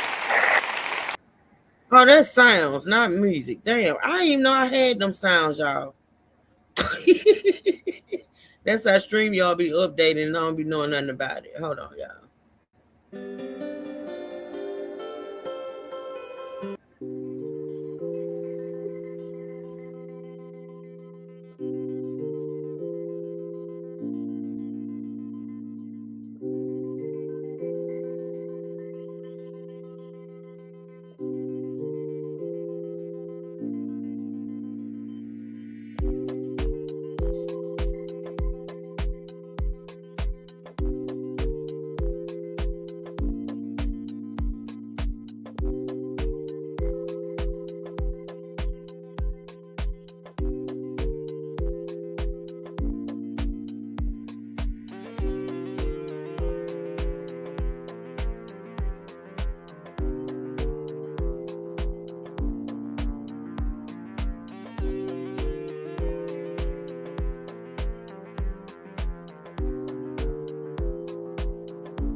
All right, y'all. All right. We still got a couple of y'all still hanging in there. Shout out to my moderators for holding it down for you, girl. Yeah, shout out to the chat. Ooh, y'all had to take a little breather, honey. But I enjoy this because the reason why not out the reading so much, shit, I wish it was in a video or something. But I enjoyed this knowledge that we're gaining from reading this, y'all. Like this is something else. And we would never know this stuff, y'all, had this motion not been filed, right? We would, ooh, what is this? Okay. Hold on, y'all. Let me dump this right quick. Thank you, Miss Lynn. Thank you for holding it down for me. You and the moderators. You and Natasha. Okay. We're gonna get back into it, y'all. Yeah, we wouldn't know none of this, y'all. Had this motion not been filed, we wouldn't know none of this stuff that went on behind the scenes. You know what I'm saying? And this is a lot. I mean, a lot. So, they thought they had scared their family into not fighting, right? And I'm gonna be honest, like if they didn't, these 5 attorneys, right, the dream team, had they not taken over this stuff, none of this probably would be happening. Like, shout out to them. And that's why, you know, every reading that I do on this motion, I'm gonna put that picture up, my thumbnail. I'm gonna use that thumbnail because shout out to them. You know what I mean? Exactly. We have a little bit of knowledge just in case we are ever in a situation. And you know what, Malika? The thing about it is, just like my friend was saying, he was saying this morning, he was like, he believed that all Black families, like as far as the parents, should know, certain laws. You know what I'm saying? Because in case your son, most likely, or even your daughter, is in a situation such as this, because it happens so much. You know what I'm saying? So he was like, I think all parents should have some knowledge of the law. You know what I'm saying? In case, instead of just saying, only thing some parents can say, if the police pull you over, do what they say. You know what I'm saying? That's basically, it be the, and don't say nothing. Like, exercise your right to remain silent. That's basically all, some of us, told our boys, if police pull you over, do what they say so they don't shoot you, and exercise your right to remain silent. And that be basically the gist of what we know to say, right? Which are 2 good things to teach. You definitely have to teach both of those things, right? But yeah, it goes deeper than that once they, something like this happens. So yeah, you're right, Malika. All right, so let's see, where did we stop? We stopped at 128, and we're going to get back into it, all right? Hold on, my thing is doing a little glitch here. And your attorney is working against you, fire him or her. Absolutely, Ms. Lynn.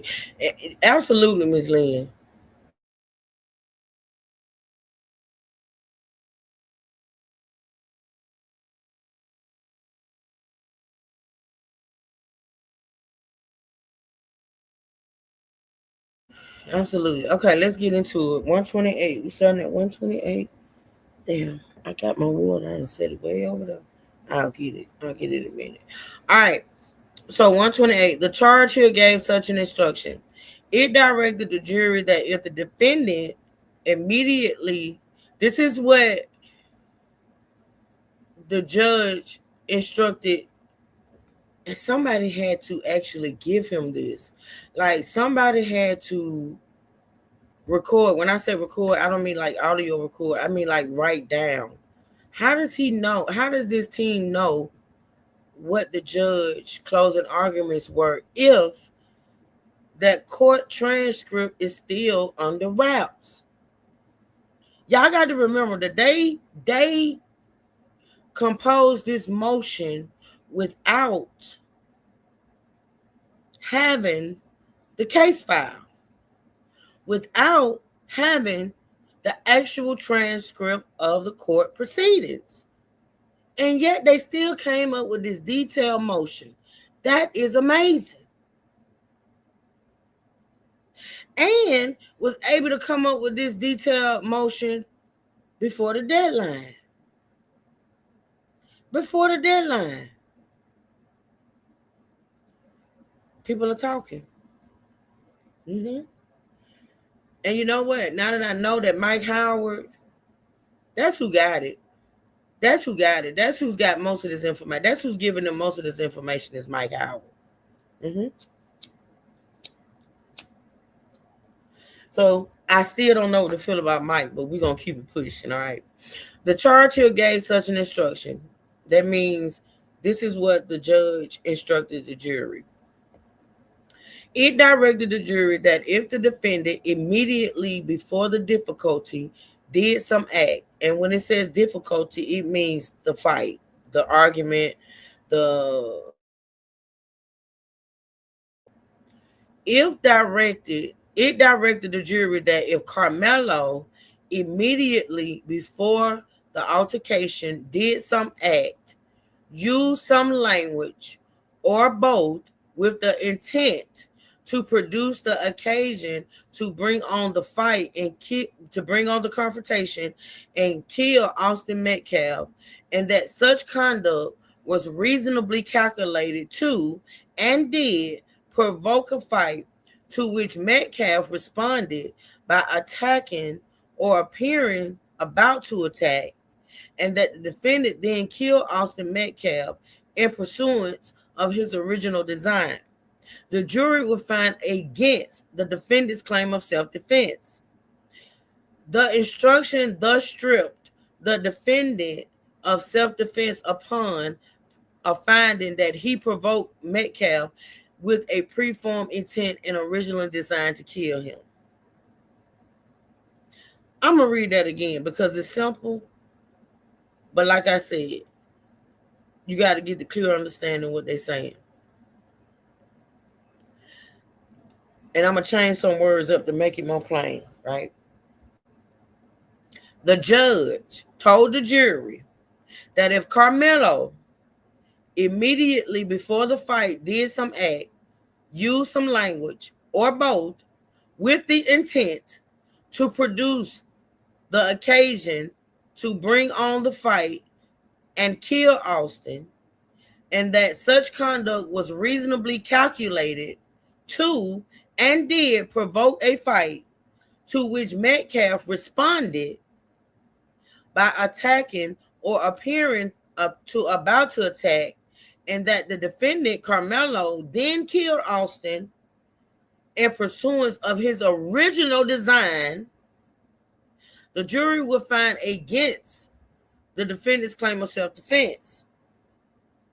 The instruction thus stripped Carmelo of the self-defense upon a finding that he provoked Metcalf with preformed intent and original design to kill him. So basically, what the judge told the jury is, if y'all think that Carmelo provoked Austin in any way into that altercation with the preconceived idea to do what he did, self-defense is out the door. And that's why they kept pushing that Carmelo said, push me again and see what happens. But see, Austin had already accosted Carmelo. Austin had already put his hands on Carmelo. Austin approached Carmelo. Carmelo didn't approach Austin. So how was Carmelo the one that provoked the altercation? How did he provoke Austin when Carmelo was off minding his business and Austin approached him initially?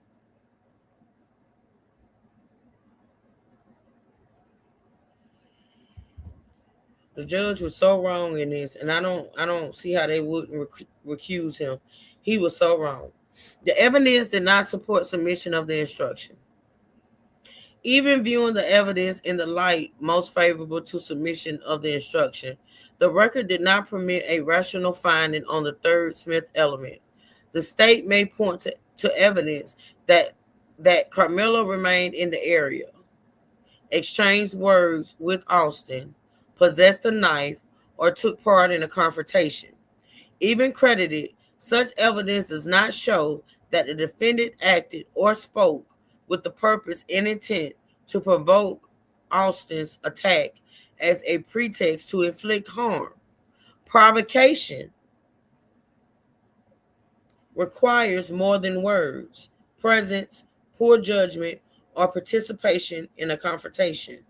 It requires evidence of a preformed design to create the occasion for deadly force.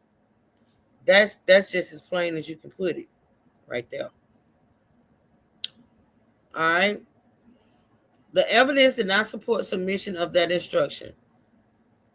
The third Smith element, intent to provoke as a pretext to inflict harm, was absent, and the charge demanded even more, requiring a finding that the defendant acted with the intent to produce the occasion to bring on the difficulty and kill Austin Metcalf, and that he killed in pursuance of his original design. There was no evidence that the defendant approached or spoke to Austin. Thank you, Ms. Lynn.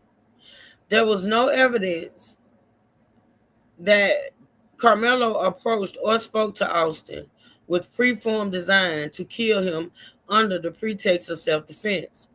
The evidence raised, at most, a sudden confrontation in which Carmelo used force he believed immediately necessary to protect himself. Submitting a provocation instruction on this record was error, because it authorized the jury to deny Carmelo his right of self-defense, even he otherwise acted in self-defense. Wait a minute, let me read that again. Submitting a provocation instruction on this record was an error, because it authorized the jury to deny Carmelo his right of self-defense, even if he otherwise acted in lawful self-defense. The same unsupported provocation theory also tainted the charge's no retreat instruction, which withheld Carmelo's stand his ground protection unless the jury found he did not provoke Austin. The error was harmful and requires a new trial. The error was harmful and it was preserved. The defendant objected to the submission of the provocation instruction. So Mike Howard and them objected to the jury instructions that Judge Roach gave the jury. They objected. And apparently he overruled it because he still gave them, right? Because the error was preserved, reversal is required upon a showing of some harm. The harm here is plain. Self-defense was the central contested issue at trial, and the state did not let the erroneous instruction lie. In closing argument, the prosecution affirmatively relied on the provocation instruction, urging the jury to invoke it to deny the defendant his right of self-defense. An instruction that wrongly authorized the jury to set aside Carmelo's only defense, and that the state pressed its summation, caused harm well beyond the some harm threshold and requires a new trial. Trial counsel's affidavit, which is Mike Howard. Mike Howard's affidavit establishes that the defense objected to the provocation instruction and that the state relied on the instruction in closing. The defendant will supplement with the reporter's record when it is available. In summary, the grounds and facts supporting a new trial on the third ground of these. The trial court submitted a provocation instruction unsupported by the evidence, which improperly withdrew the law of self-defense, the defendant's sole contested defense, from the jury's full consideration, and the error was both preserved and harmful. Oh, shit. Hold on.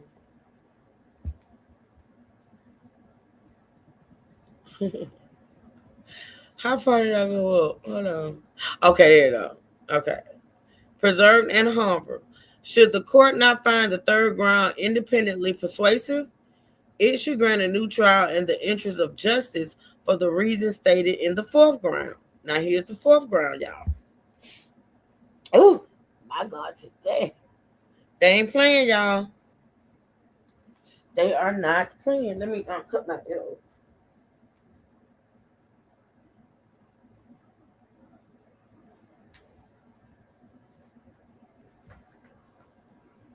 They got a fourth ground now, okay? Where is my water? Let me make me some more water, y'all. Y'all, my throat it's not hurting or nothing. It's just dry. I be talking a lot, so I don't even. This ain't no issue for me. Like reading this stuff ain't really no issue for me.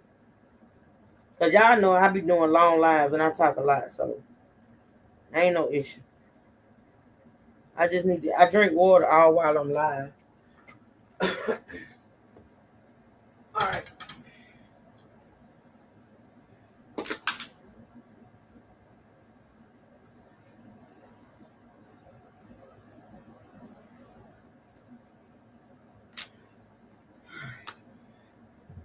I drink a lot of water.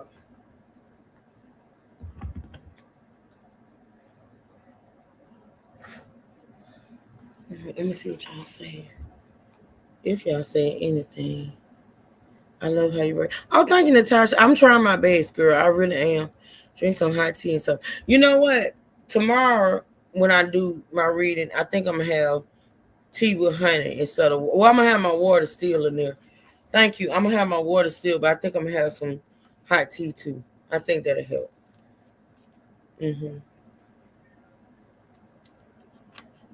Yeah. All right. So, let's go. Fourth ground for a new trial. A new trial should be granted in the interest of justice. Finally, and in the alternative, the court should grant a new trial in the interest of justice. Even where no single ground independently sufficient, that word, I'm gonna mess it up. I know the word, I'm gonna mess it up. Cumulative effect. A trial in which public access was material. This is where they're summarizing all pretty much everything, y'all. And they said, read my comment about the little girl. Hold on, I didn't see it. Hold on. I be missing y'all comments. I missed my sister's phone comment earlier. Hold on. Damn, it don't want to show me.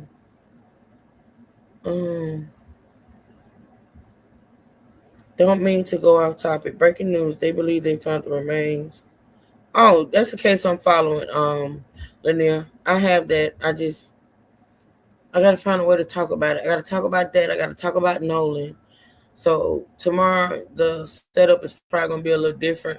I'm probably going to do 2 separate lives. I'm going to break my time in 2, my morning time in 2. And I'm going to have to do this. And I'm also have to do my updates. I did see that. I got it saved. And remember, I don't know if you've been following my content on that, but we've been following that. And I did see what they did at press conference. I saw it. And we're going to talk about it tomorrow. So thank you, Lanier. Yeah, we're going to talk about it tomorrow. I appreciate it. I appreciate that. I know I just was giving. I appreciate that. Thank you. But come back tomorrow. We're going to talk about it for a couple of hours before I get into this reading.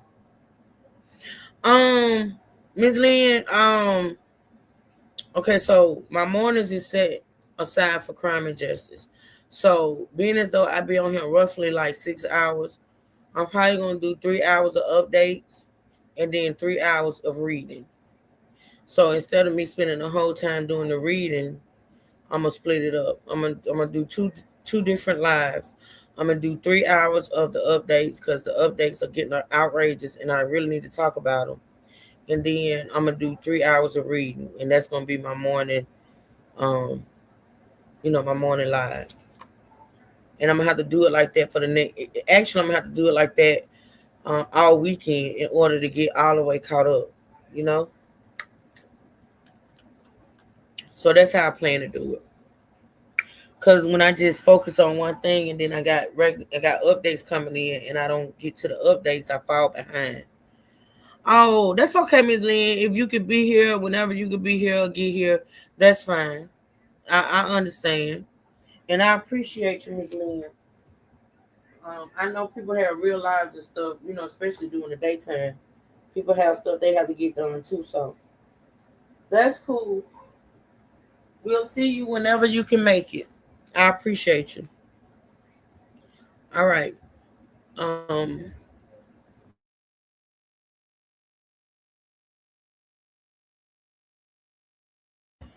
right. Thank you again, Ms. Lynn. Let me read that last paragraph again. I know I didn't finish it, but I'm gonna read it. I'm gonna go back to the beginning and read it again. Okay, Natasha Boo. Thank you.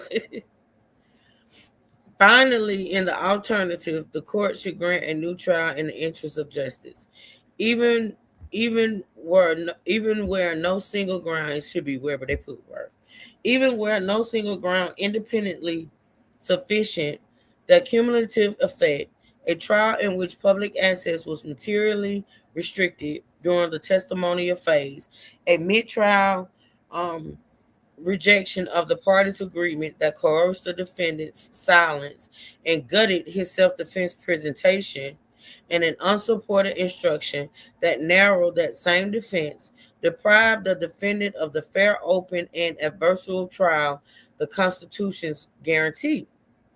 The court retains discretion to grant a new trial in the interest of justice, where a valid legal basis, and then it states the case, State versus Hurden, and the grounds above supply that basis. Okay. I'm not gonna read this prayer. Y'all can wait a minute. Is it a prayer? Some people, I be trying to be mindful. You know what? I am gonna read it. I am. If it offends anybody, I apologize. I'm gonna read this part. Wherefore, premises considered, the court restricted the general public. Is it an actual prayer? I don't know, but I'm gonna read it. It says prayer. Wherefore, premises considered, the court restricted the general public to a 10-minute daily admission window and provided no contemporaneous alternative for those foreseeably turned away. Without the findings Waller requires, the resulting closure is a structural error that a new trial is required to cure. Defendant Carmelo Cesar Anthony therefore respectfully prays that the court set this motion for an evidentiary hearing, at which the facts concerning the closure of the courtroom, the delegation of the courtroom access determination to a non-judicial officer, the parties' unrecorded agreement limiting character evidence and its rejection, and the preservation and harm facts concerning the unsupported provocation instruction may be developed.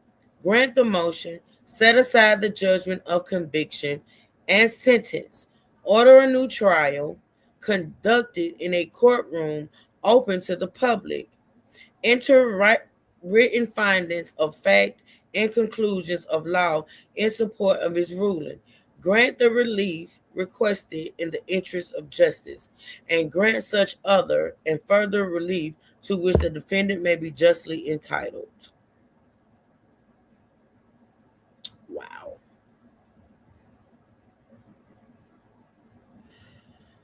All right, let's see what's next, y'all. Well, that's it. I don't know why I got. Hold on. Because this right here is. So Russell Wilson is one of the attorneys. He wrote that. Russell Wilson. He's lead counsel, actually. All right, so let's see what's next. I certify that a true and correct copy of the foregoing was served on the Collier County Criminal District Attorney's Office, including counsel of record for the state on July 6, 2026, through the electronic. That's just saying that they delivered a copy of this motion to the state. Okay, certificate of presentment. I certified that the motion for new trial and brief was presented. I certified that this motion for a new trial and brief in support was presented to the Honorable Judge presiding over the 296th Judicial Court. That's saying they presented this to the judge, this motion to the judge. Let's see. Also, these are exhibits. That's why it's so many pages. These are exhibits. Hold on. Let's see what we got.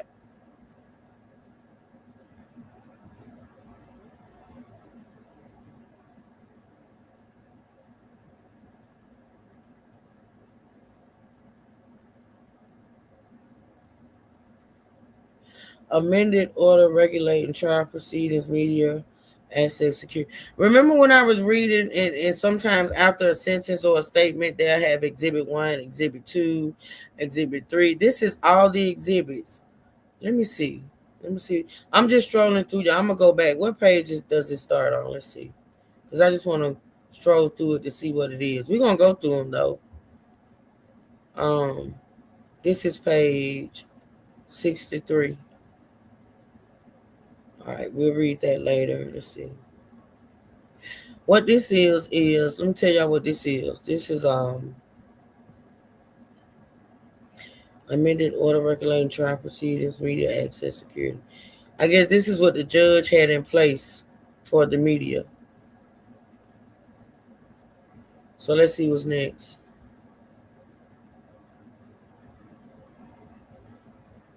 That's an exhibit. Yeah, that's the order. That's the instructions that the judge gave as far as media. So what's next? Courthouse exterior operations and access map. Oh wow. Okay. All right. Let's see what else they got. Order prohibiting extrajudicial statements. This is the gag order. Oh wow. This is the gag order, y'all. We're going to read that, of course.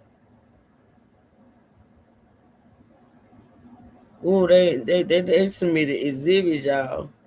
Welcome back, Honey Locks. That's exhibit 1. This is exhibit 2. Let's see what exhibit 2 is.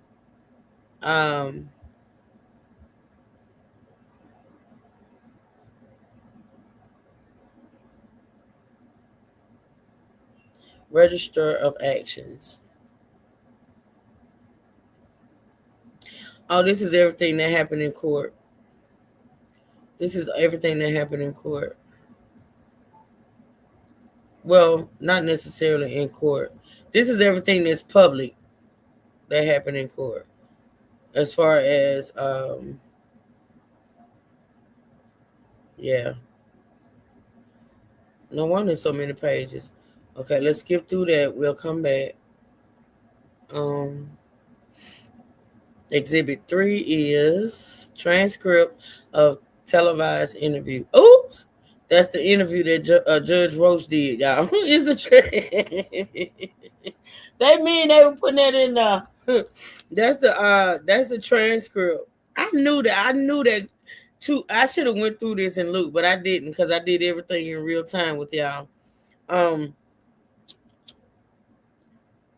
So the actual motion ain't but 63 pages. All this other stuff is exhibits. So this is the transcript of the televised interview that old Cockroach did. Ain't that a bitch? Look it up. They got it, baby. They got it all in words. You hear me? Hey, sugar. They got it all in words. Y'all look. All look. That's all look. Still going. Still going. They put all that in here. Oh, he did a lot of talking.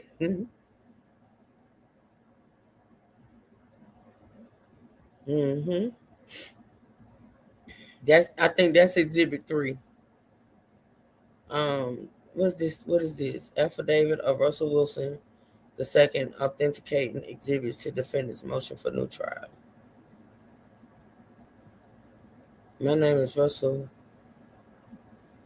Oh, so this is Russell Wilson's affidavit, authenticating exhibits to defendant's motion for new trial. Okay, we'll read that too. All right. So exhibit 4 is video exhibit. What is that? Oh, exhibit 4 is a video of some sort. We don't have that. Exhibit 4 is video recording of the W. Oh, they said, hold on, y'all. Hold on a minute.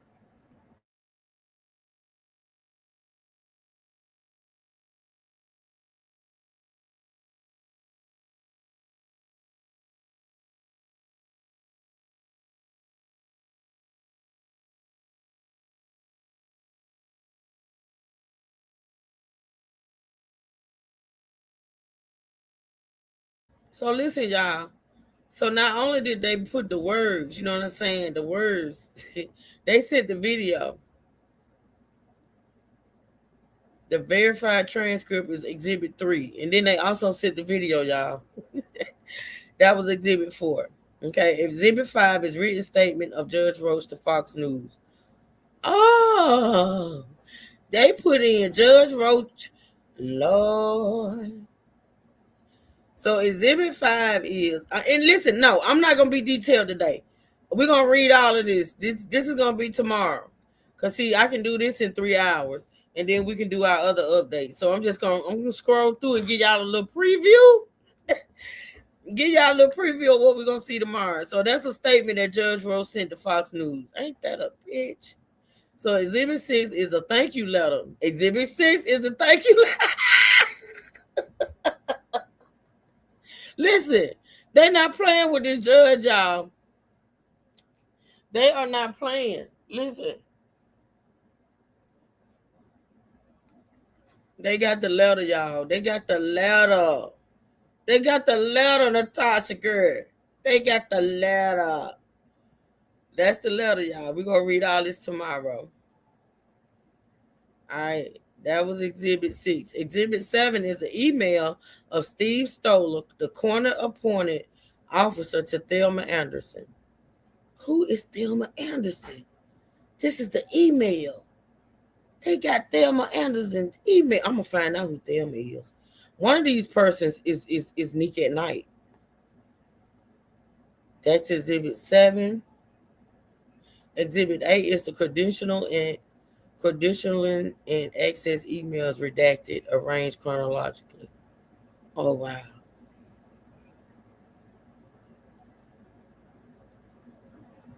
Oh, wow. We're going to read all that. Exhibit 8A. Media request intake, trial coverage. That's what people had to fill out in order to get in the courtroom. Yeah, me too, girl. I love it too. 8B is the process was changed. Oh, exhibit 8 is showing how at first it was the overflow room and then they snatched it. Oh, wow. Look, they got emails, y'all.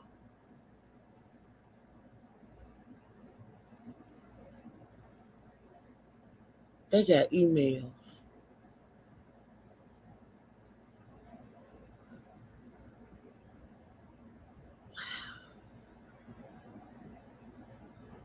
Exhibit 8C, the judge allocated access to 9 members of the media prior to.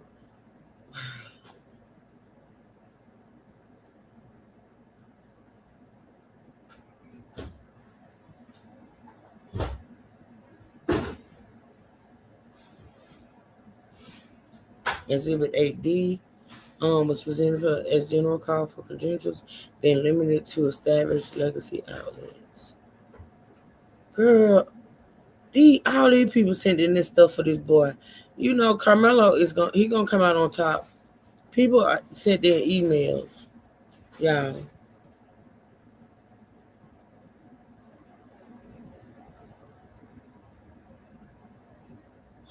Oh, there go Nick at Night name. Hold on.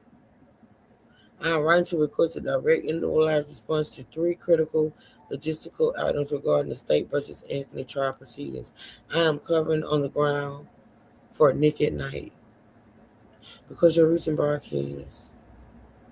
Y'all, I can't wait to get into this tomorrow, y'all. We're going to get into this tomorrow. Public note taking bar attributed to the court. It's just for the food. Wow.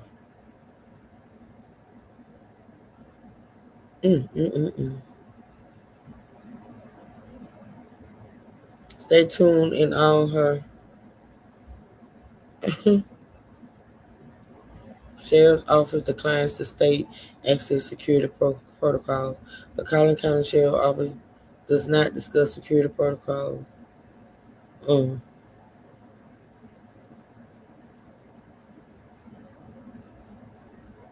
Wow.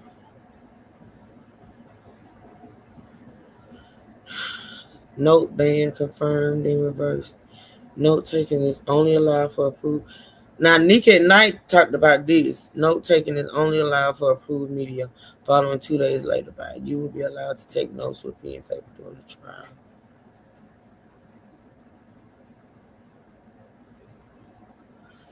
People sent in emails, y'all. Overflow room and live feed announced for the public.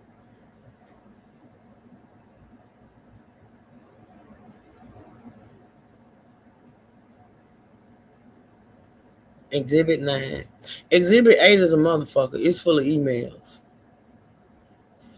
She gave them her notes of what happened. Yeah.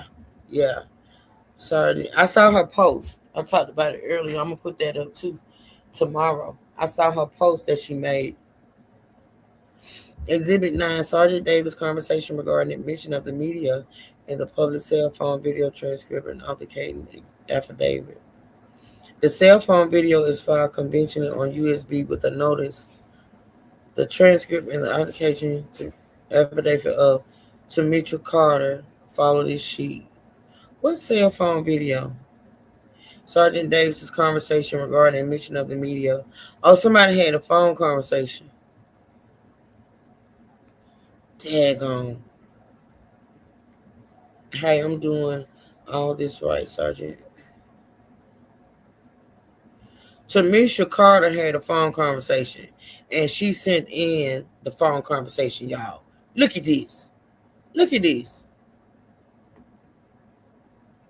Look at this.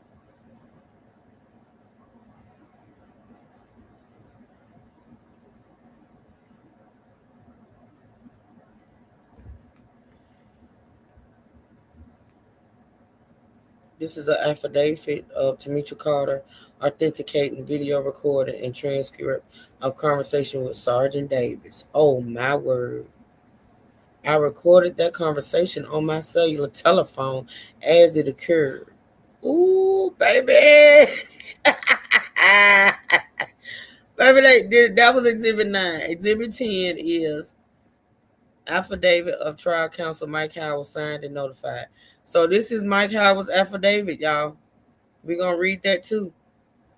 We are going to read all of this, y'all. This is some good stuff. This is Mike Howard talking. So for everybody, this is Mike Howard. Affidavit of Mike Howard. He is talking. Look at all this. Look at all this. Look at all that. That's all Mike Howard talking. That's all him. He is the main source, y'all. Mike Howard is the main source. Look at all this. I'm reading all this tomorrow, y'all. It's still going. Malika, Natasha, y'all see this? Y'all see Mike is the one. Mike is the man. I can't wait to read that.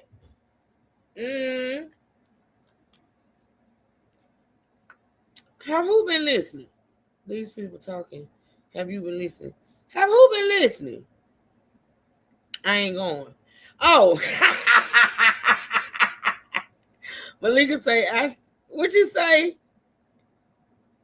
Malika, repeat that. Write that again. What you saying, Malika? Look at all this. Natasha, this is all Mike Howard. This is all Mike Howard, girl. He is talking. That's the end of that. Okay, so let's see. Exhibit 11. Certification of undersigned counsel regarding the June conference in the oral seating of the court file. Oh, this is talking about the sealing of the court file. What'd you say? He trying to save his law firm. What in the world? Yes, honey law girl. We're gonna get into all this tomorrow. This the exhibits. This why this case so thick. I'm thinking 193 pages. I'm thinking like, damn, can I read 193 pages? But most of it is exhibits. So this certification of counsel, Russell Wilson. I am one of the. Oh, okay. So let me tell y'all what this is right here. This is Russell Wilson, the attorney, talking about how he went to go get the case file and it was sealed. I still say fuck him. He should have done right the first time. Well, we're going to see what he got to say, girl. I got to read this tomorrow, y'all. So this is Russell Wilson telling how he went to go try to get the case file and it was sealed, y'all. We're going to get into that too as well. Exhibit 12 is affidavit of Kiera Key West, member of the public excluded from the trial. This is Kiera's affidavit. We're going to read. I can't wait to read this stuff, y'all. I promise. Exhibit 13 is declaration of Jacqueline Denise Young, member of the public excluded from the trial. That's her affidavit, okay? Wow. Exhibit 14, declaration of Tara Allen, member of the public. That's her affidavit. They got all this shit, y'all. That's her affidavit. Oh, hers is long. Exhibit 15 is declaration of Tamitra Carter, member of the public. This is her affidavit. Tamitra is the one that recorded that damn officer. Tamitra ain't playing. She not playing. She got an affidavit. Exhibit 16, declaration of Bridget Smith, member. Oh, hell, we know about Bridget. Bridget got an affidavit. Wow. Y'all ain't going to want to miss tomorrow. Tomorrow going to be a fucking Friday. Exhibit 17, declaration of Tony Tassett, member of the public. Remember, we heard about her. She got an affidavit. Exhibit 18, declaration of Thelma Anderson, with the June 5th, 2026 PIO email. Also, exhibit who? Exhibit 7. So she got an email, which is exhibit 7, but this is her affidavit. Ooh, child, this is a lot. I'm gonna get it. I'm gonna be refreshed and ready for this tomorrow. I'm gonna say this for tomorrow.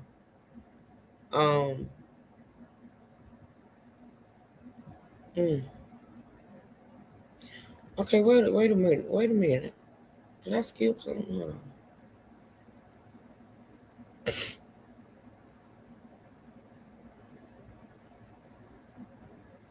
I skipped something. Okay, exhibit 18. That's Thelma's affidavit. Okay. All right. Thelma's affidavit, exhibit 18. Hers is long. Hers is long, y'all. These people ain't playing. My name is. Yeah, hers is long. Wait a minute. What is this? Oh, this is an email that Thelma got from that officer, the information officer. That's an email. Exhibit 19, the court's charge to the jury. My God, today. Oh, my God, y'all. This is the jury instructions. Truth is downloaded this too, and I'm going to try. But to, Truth is downloaded this too, and I'm going to try not to look. Oh, you're going to try not to look at it. Oh, you can. Girl, we're going to get into it. These the jury instructions, y'all, right here. They even got the jury instructions. They even got their jury instructions. We're going to read this shit.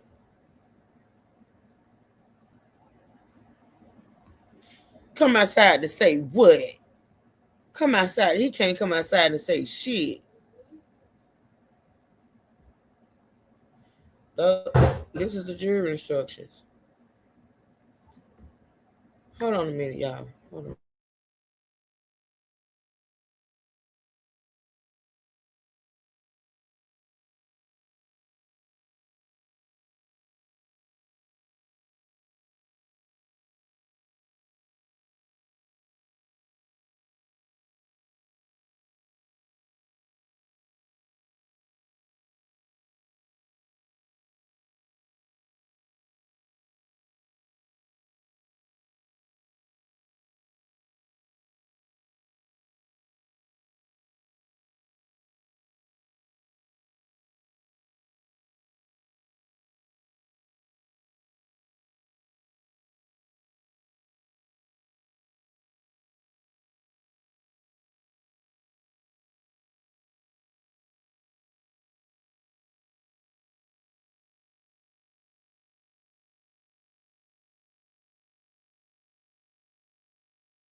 All right, what y'all saying? Hold on. Let me see.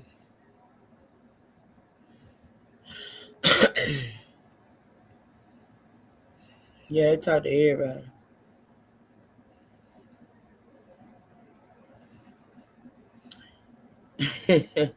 All right, let's see what else we got. This the jury instructions still.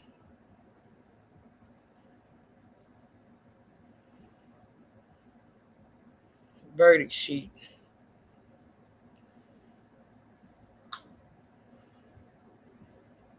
Exhibit 20 is the affidavit of Nikhil Washington, member of the public who attended, excluded from June 4th and June 5th morning proceedings.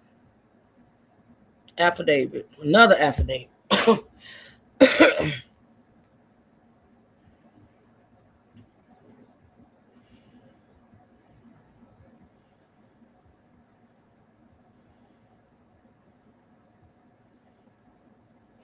This automatic certificate of service was created by e-filing. That's all the lawyers. That's it. That's it, y'all. So basically, after page 63,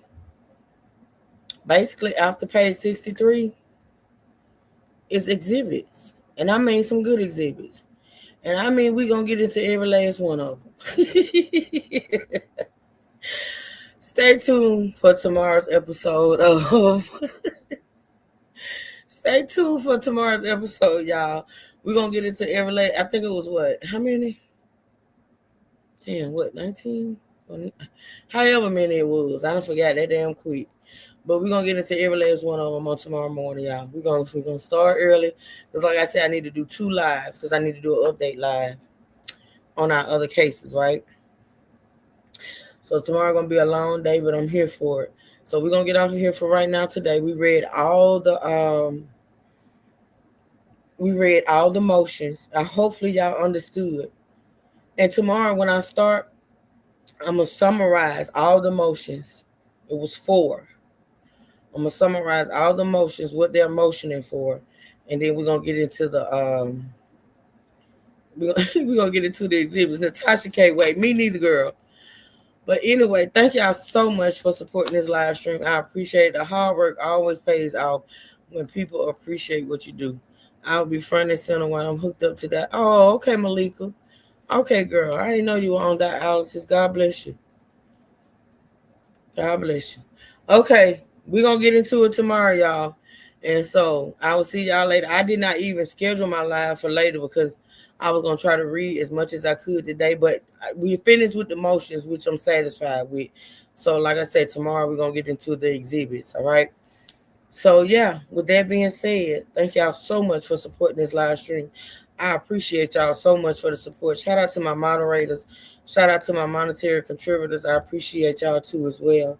And look, I see y'all bright and early tomorrow, okay? Until next time, y'all be good. I see y'all later on. I'm going to go and see what time I'm going to do my other live. So with that being said, y'all be safe, be blessed, never stress, all right? And until next time, thank you. It's good. It's just, okay. All right, Malika. You're welcome. God bless your journey. That dialysis ain't no joke, girl. You stay strong. With that being said, y'all be safe, be blessed, never stress, all right? And until next time, Truth Seekers stand up, and we out. Thank y'all again for the support. I love y'all.